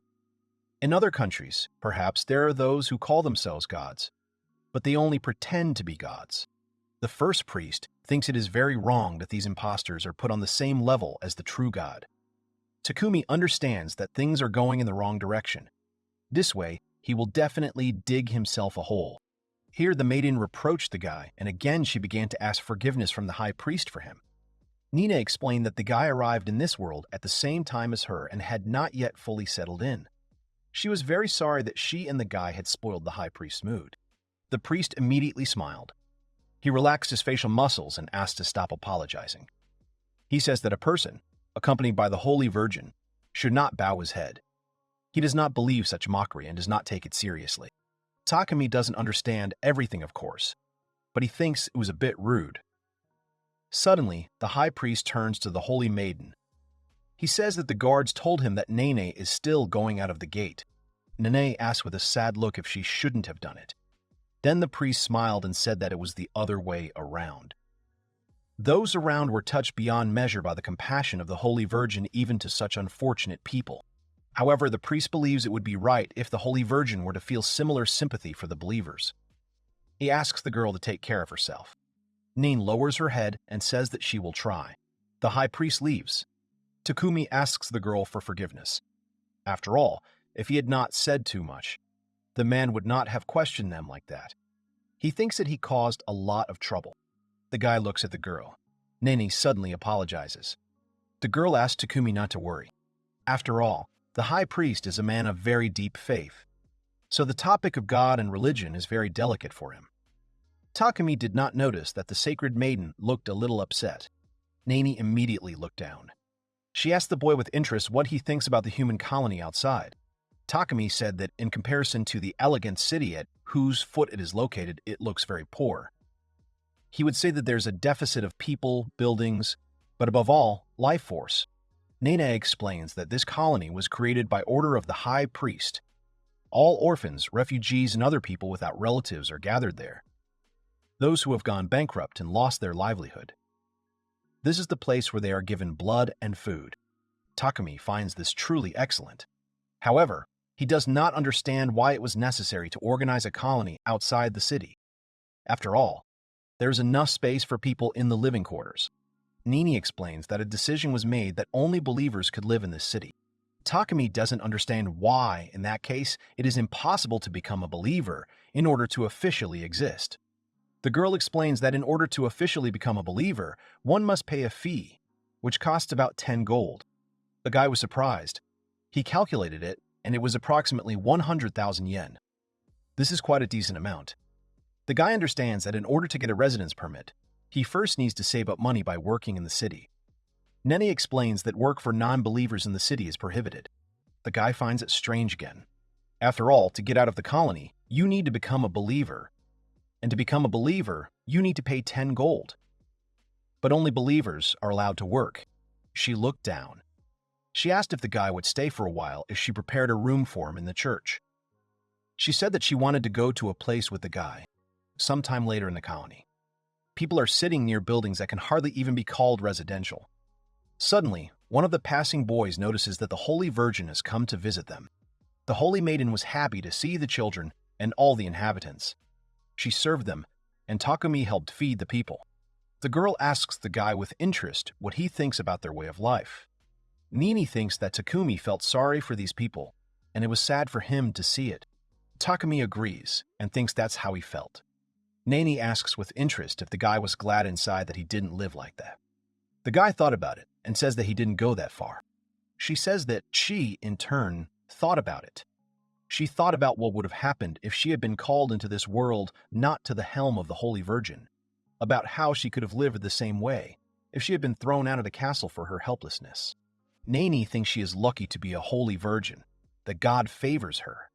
She only found out about it later, but it seems that this colony was prepared specifically for her to think so. Takumi guesses that all these believers are here only so that Nene can feel superior by looking at them. The guy understands that she absolutely did not care about the will and even the lives of the people living in the colony. And the initiators of all this are the very top of the church. Once Nene realized this, she began to go there regularly, trying to somehow make amends for her guilt. But this time the church used it as propaganda, claiming that the Virgin had become filled with compassion for the common people. Nene lowered her head and jokingly said to herself that she had been spoiled, called a Holy Virgin, and she had fallen for it. Takumi realizes that despite the fact that the girl was included in this huge organization called the church, due to her role as a saint, she still began to try to change the current state of things. All this time, the girl was trying her best on her own. The guy clenched his fist. He decided to say that Nene was simply magnificent. The girl was surprised, because she did not expect to hear this. But suddenly her eyebrows drew together, and tears appeared in her eyes. She wiped them away with her sleeve. The girl finally raised her head and, waving her hand, thanked the guy. She gave vent to her feelings. Now it seems to her that, having seen the guy, she relaxed a little. Now she is fine. She tells the guy that she too is not going to be satisfied with the current state of affairs forever. She's going to gradually change everything from the inside. Nene is completely serious, and the guy is sure that she will succeed. Takumi is confident that she will definitely succeed. Nene waves goodbye to the guy. The guy understands that his opponent is that high priest. However, it doesn't seem like this is a simple problem that can be solved by simply overthrowing someone. Perhaps it's worth gathering some more information to try to figure out where the threads of this tangled story lead. The guy goes further and further. He is going to look for information, but there is no point in just walking around the city. Suddenly, someone finds him, and the guy turns around at the voice. It turned out to be the guys from the Blue Wolf's Mane. The guy is surprised by this meeting because they haven't seen each other for a long time. Rain threw her fists at the guy. She couldn't understand how Takumi could be so calm. She was saying that the guy didn't even know what they had suffered because of him. Suddenly, a guy from the group, Carlet, rushes to hug the guy. He is happy that they finally met. Here, the third member of the team says that Rain and Carlet are not like themselves at all, and asks them to calm down. Suddenly, the girl casts a spell, Cloud of Sleep, and immediately Rain and Carlet fell into a deep sleep for a couple of moments. Faralina apologizes for using the spell so suddenly. She plans to explain everything later, but now she asks to bring the guy of their friends. Here, after they woke up, Carlet immediately apologized for their inappropriate behavior. The guy explained that they were actually looking for Takumi all this time. Carlet says that they heard that the guy was heading to Fatima and were waiting for his arrival. However, since the guys are not believers, their time in the Holy Capital is limited, and today was the deadline. Since they managed to meet at the last moment, they either lost their heads. Rain asks for one bag to start. Takumi opens it and sees a pile of coins. Rain explains that it is 1,000 gold coins, Takumi's well-deserved share. Carlet bows his head and asks the boy to accept his share without objection. Takumi understands that it is impossible for him to accept such a sum. Faralina calms Carlet and says that he is too excited and impatient. Here, Faralina turns to Rain and tells her not to try to hide her unpreparedness for the unexpected meeting under a gloomy expression. The girl wanted to object, but as it turned out, it was true. Then she apologized to Takumi and said that there was probably some truth in it. She said that she was going to thank the guy the next time they met, but then everything happened so suddenly, so her head started spinning. She thanked Takumi for saving her then, so he says that he should have thanked the guys. He asks him for forgiveness for not having sent them letters since then. Here, Carlet turns to Takumi. He tells her that this money was given to the guy in the Adventurers Guild in recognition of his achievement of destroying monsters, so it belongs to him. However, Takumi doesn't understand why the guild would pay him. The guys started explaining everything. Now Takumi understands everything. He thinks that it's all because he accidentally touched the map. Rain explains that because the results of the guy's achievement were added to the merits of the Blue Wolf's Mane, their group's rank suddenly flew from E to the very last SSS. However, Carlet is worried about the possibility of losing confidence in the ranking system itself due to the fact that they received the SS rank for the merits of a person who is not only not a member of the guild, but also an adventurer in principle. Faralina explains that this is why the guild offered to recruit the guy so that everything would return to normal. Carlet believes that Takumi probably had a hard time too, as rumor has it that the entire guild and high-ranking adventurers were involved in searching for him. However, the boy did not meet anyone. The team members are surprised. Takumi confirms and says that his journey went smoothly and very calmly. Carlet recalls conversations about how the guy managed to escape from the dense encirclement of the guild and how he got out of a difficult situation by unleashing an information war. The guy says with a smile that nothing like that happened. It was a very eventful trip, during which he met many different people. The guy says that this is all somehow very different from what he heard. The girl confirms and says that looking at this face, it seems that all this is true and the trip really was not bad. Suddenly, Carlet says that he is asking for quite a lot, because he wants the Kumi to become a member of the Maned Blue Wolf Guild. The guy agrees with a smile, saying that there is no problem. Carlet is very surprised. He understands perfectly well that he has no right to ask, but he still asks the guy with interest if he really agrees. Takumi agrees with a smile. However, he is not an adventurer and does not really understand all these crude things. So, if the guys are satisfied with his formal presence on the lists, then he agrees.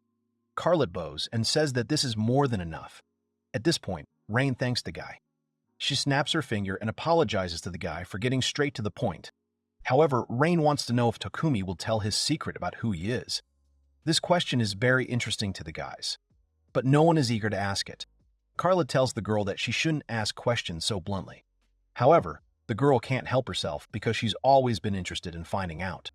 Takumi doesn't know how much the boys want to hear, but they were incredibly surprised when they found out that the guy was the fourth hero. Takumi objects and says that he is neither a wise man nor a brave man, but a very simple man. He was simply drawn into this whole thing by summons.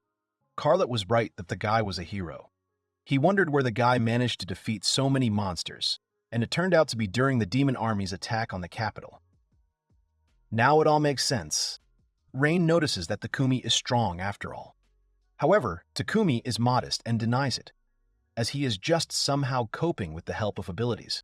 Faralina guesses that this is the same ability with which Takumi created one thing, which is really a little more than just convenient. Carlet explains that it is not close to the capital after all, and in this port city of Mizantas there is always a crush. He asks with interest whether the guys have much time to transfer to the ferry forum. The guy says he got there via Adarast, so maybe he made a pretty big detour. The elf was surprised that the boys swam across the strait and walked through a large forest. Takumi clarifies that the large forest is the forest where the Tree of Life is located. Faralina was surprised that the boy knew about the Tree of Life. Takumi says that the local elves told about it. The girl was completely surprised.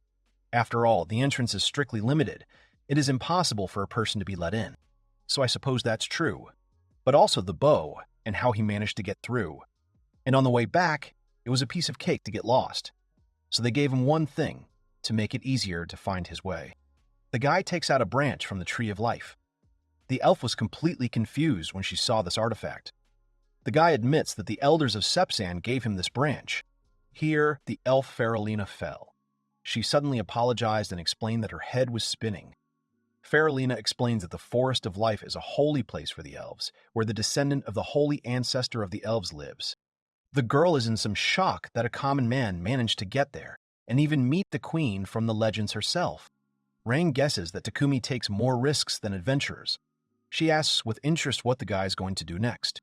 After all, if Takumi really wanted to become a member of the group, he would need to register as an adventurer at one of the guild's branches or at the main headquarters. The guy apologizes, but he still has some business to attend to here, so he can't register right now. And these things are a bit of a hassle.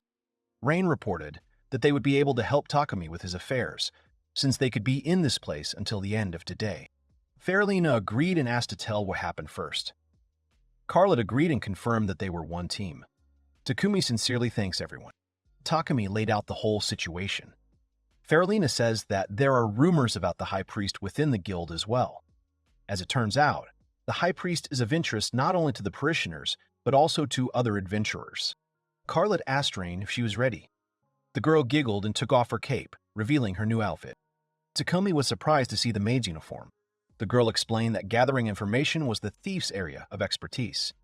She was going to ask the people in this uniform for the information she needed. The guys did all the work. Carlet and Takumi shook hands, so he thanked the guys for the information and said that he would definitely use it. In fact, Carlet sincerely regrets that he will no longer be able to help his friend in any way. Rian waves goodbye and says that they will see each other again in Rayland. They will wait for good news from the guy. The guy asks Carlet with interest if they really don't want to split the money they were given between themselves. The leader explains that the rewards the group receives are divided equally. Since Takumi is now a member of the group, he should now happily accept his share. The girl winks and says that groups break up mainly because of money. So to maintain peace, it's better for Takumi to accept them. The guys drove away in the cart. The guy waves his hand after them. Takumi is walking on his bed in the inn. Now, based on the information received, it turns out that in order to gather a certain number of poor people, they are even willing to pay those who bring them. Did they do this so that the Holy Virgin would once again be convinced how well she lives thanks to the grace of God, or was it all to satisfy their vanity by giving alms? It seems that all this functions as a support system for the cult itself. At this point, Takumi notices the bag of gold coins. Now, an idea has come to his mind that can definitely solve the problem that is troubling him so much. The guy remembers that Nina had already mentioned that only parishioners are allowed to live in the sacred capital. And in order to bet on them, they need to pay a monetary contribution of 10 gold coins.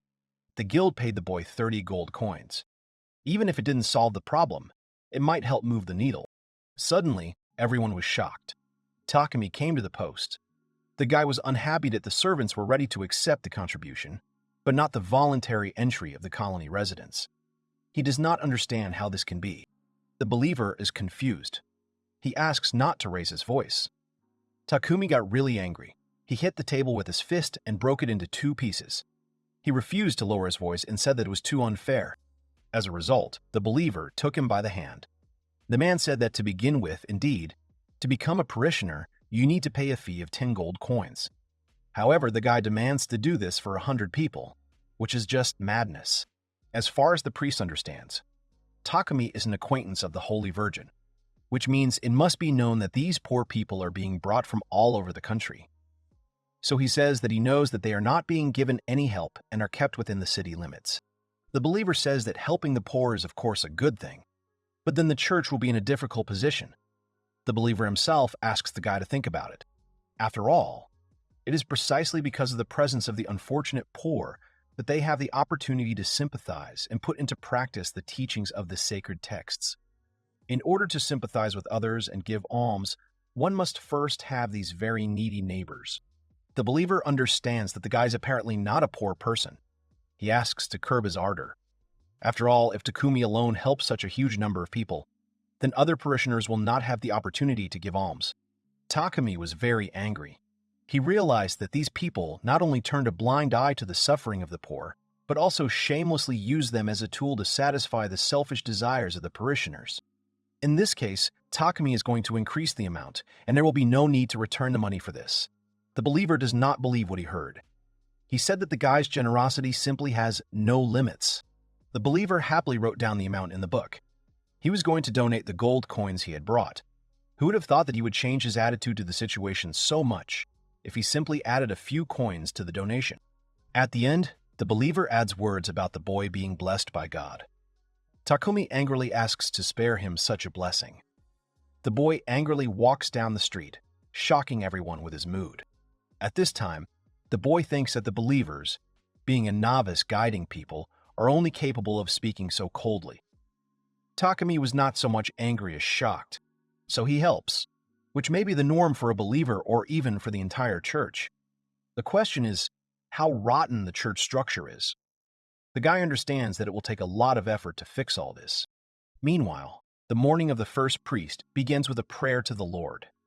A considerable dialogue with the Lord was a sacred ritual that no one dared to disturb. After this ritual, the priest stands up and puts on his headdress.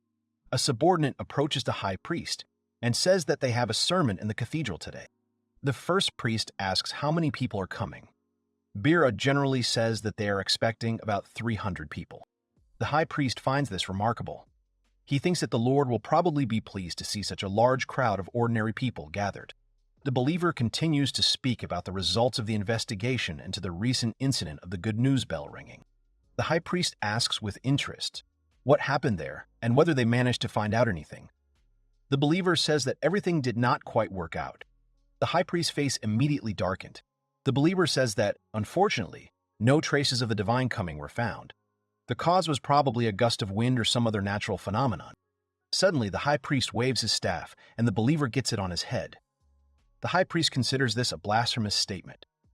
All the holy scriptures in the hotel that the bell erect this incident of the Lord. The first priest is sure that this is it. He does not think that it cannot be something else. After all, if the believers have not found evidence of this, it is only because of a lack of faith in the Almighty. The high priest thinks that they should be ashamed. The believer lies on the floor and holds his head.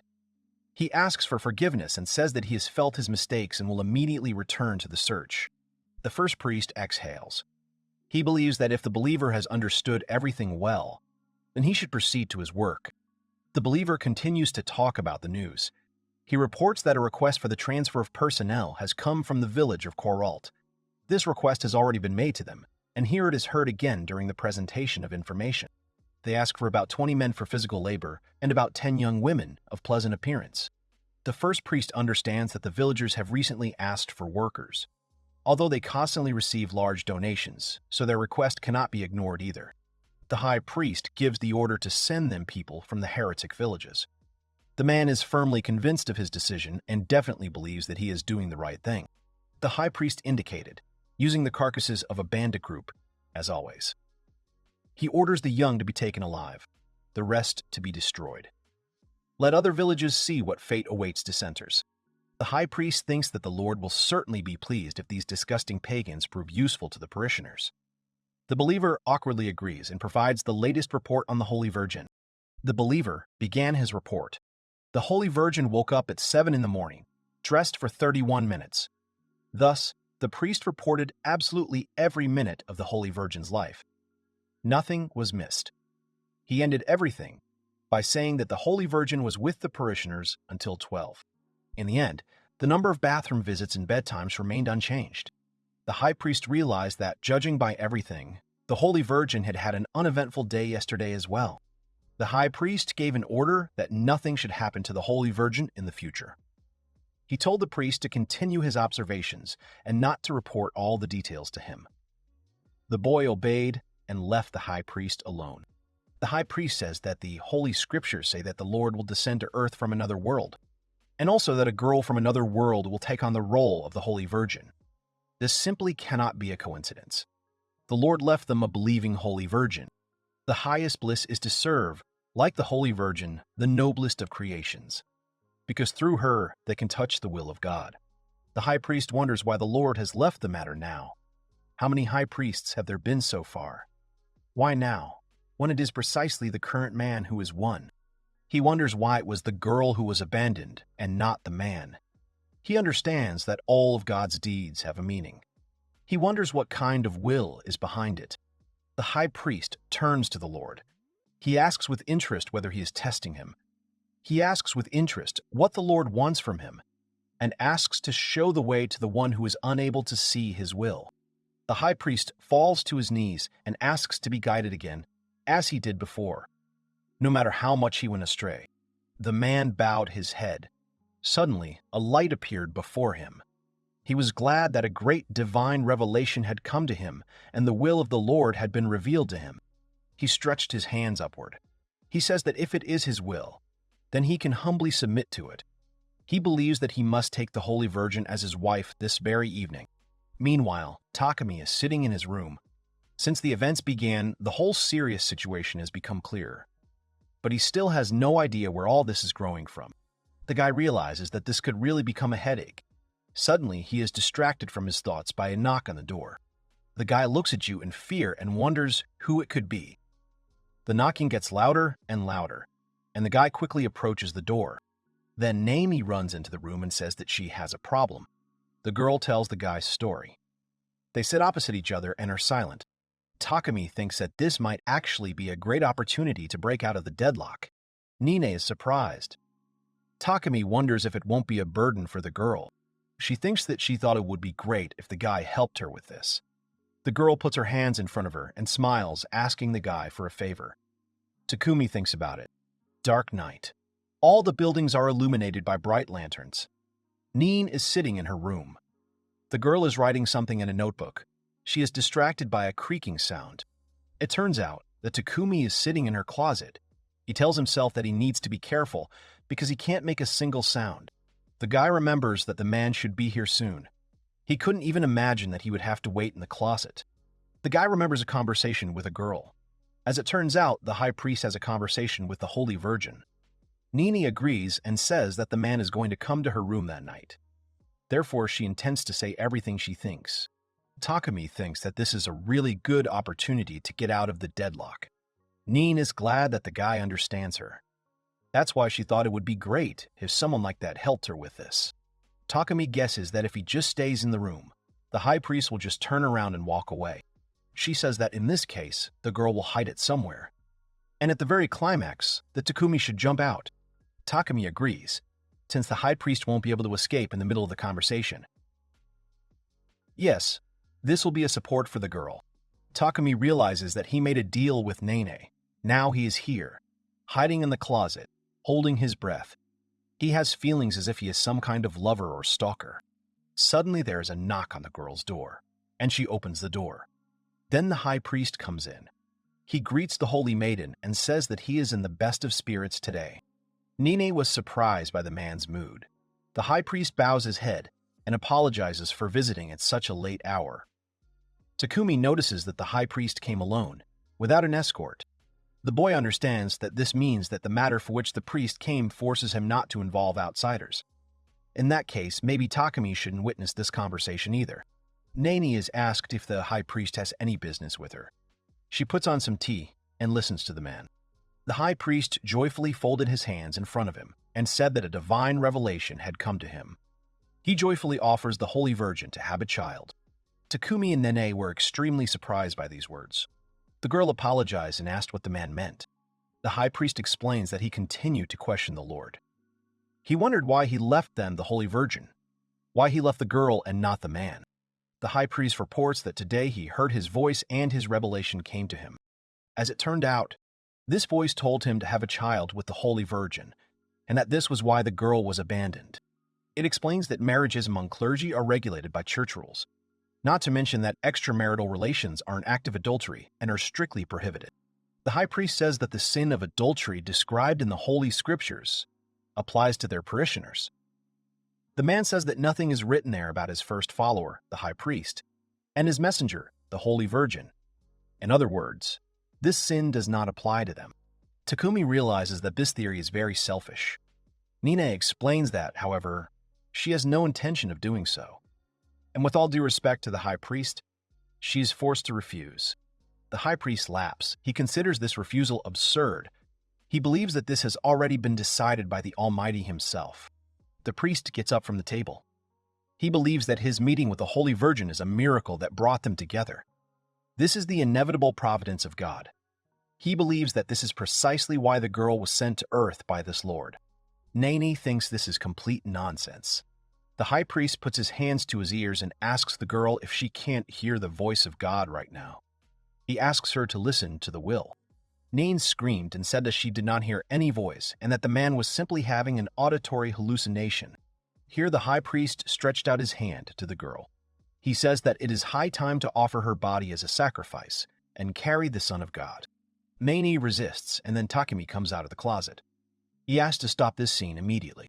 The girl immediately rushed to the guy. The high priest was angry. He would not find out for what purpose he had crept into the Holy Virgin's room. But to stand in the way of the one who had received his revelation was tantamount to obstructing the will of God. The priest was furious. Takumi said that the man kept talking about the revelation of God's will, but in his opinion, the man was just justifying his own actions, hiding behind his name. Takumi gives the example of the people outside. He believes that the high priest oppresses them and uses them in the name of the Lord. Takumi does not understand where the man saw the will of the Almighty in everything. The first priest says that the will of the Lord extends beyond what he prepares for people. A man believes that all his actions are in accordance with the will of the Almighty. He thinks that he is the one who follows the teachings of the Holy Scripture, being its earthly representative. He believes that the will of the Lord is in him.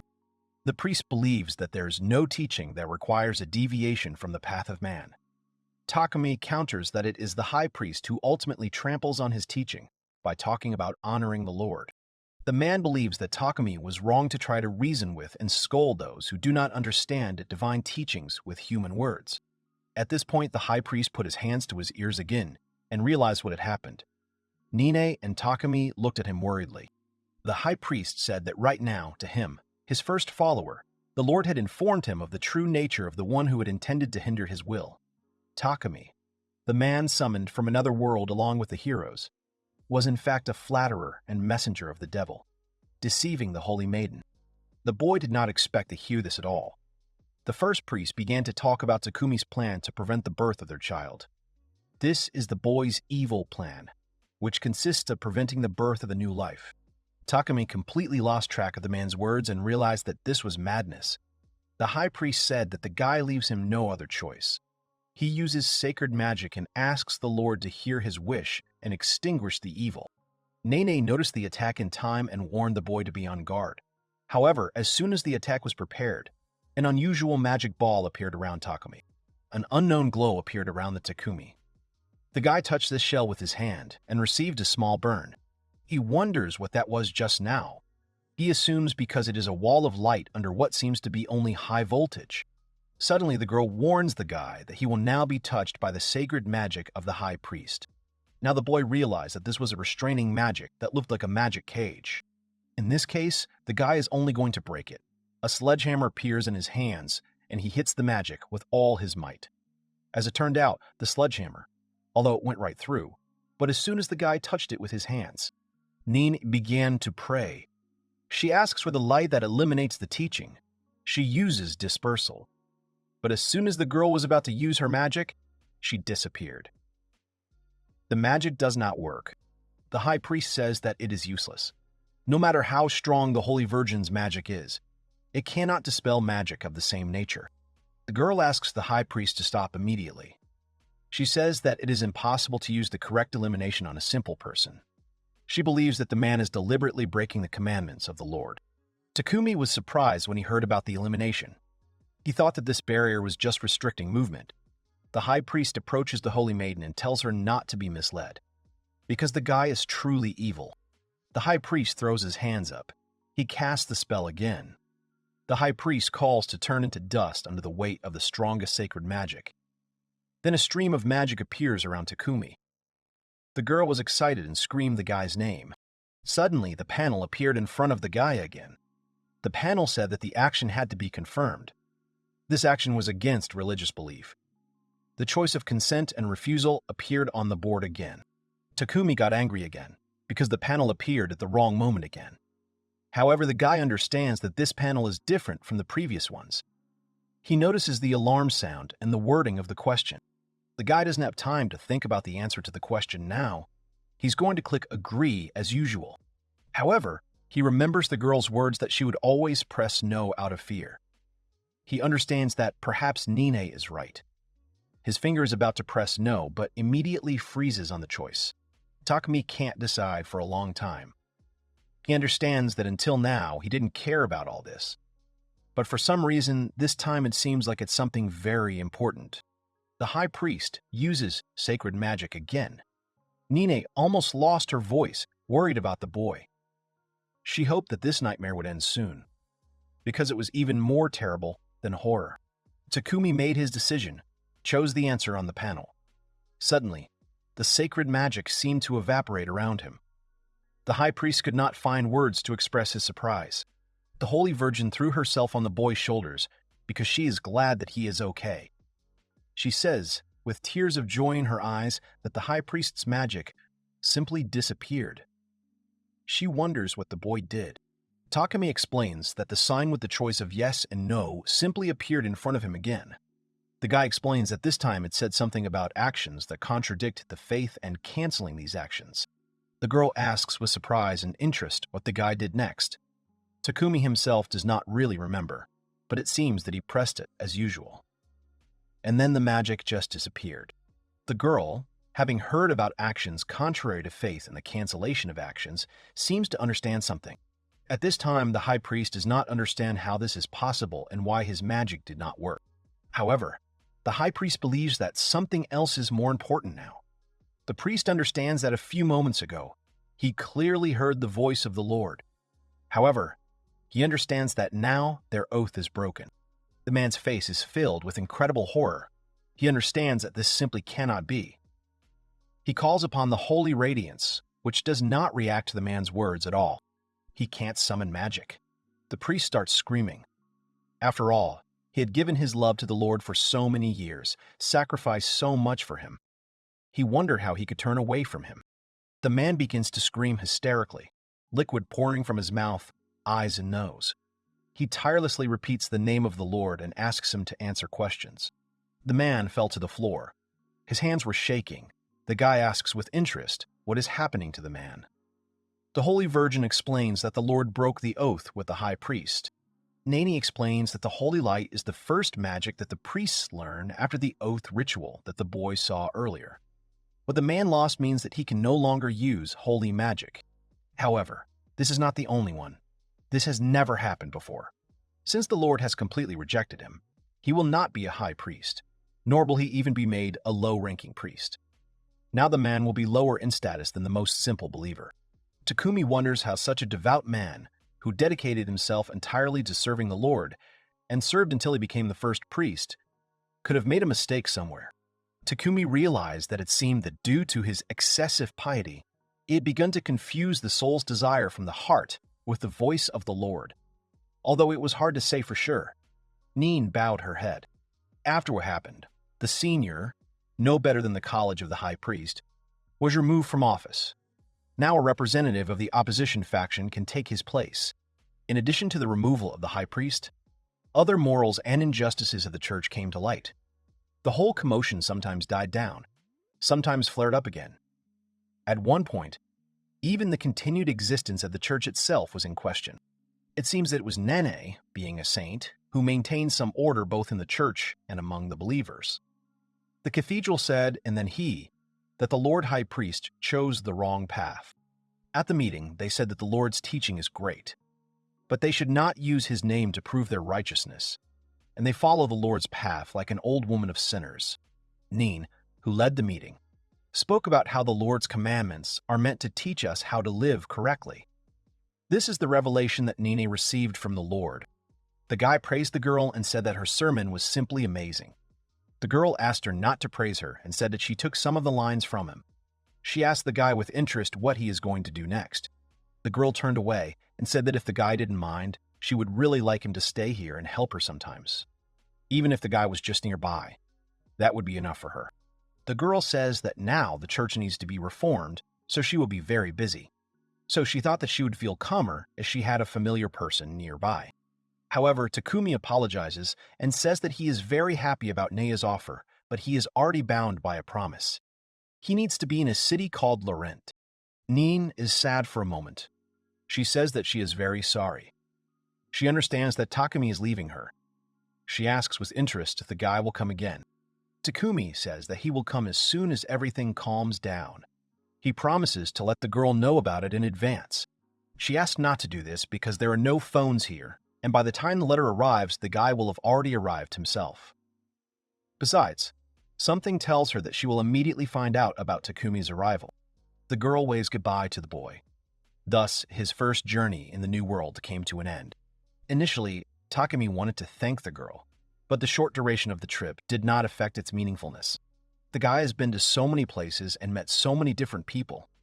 All these meetings have opened up so many new things to him, and now he's heading back to Laurent. He's curious about how the others are doing. The guy definitely wants to see them again,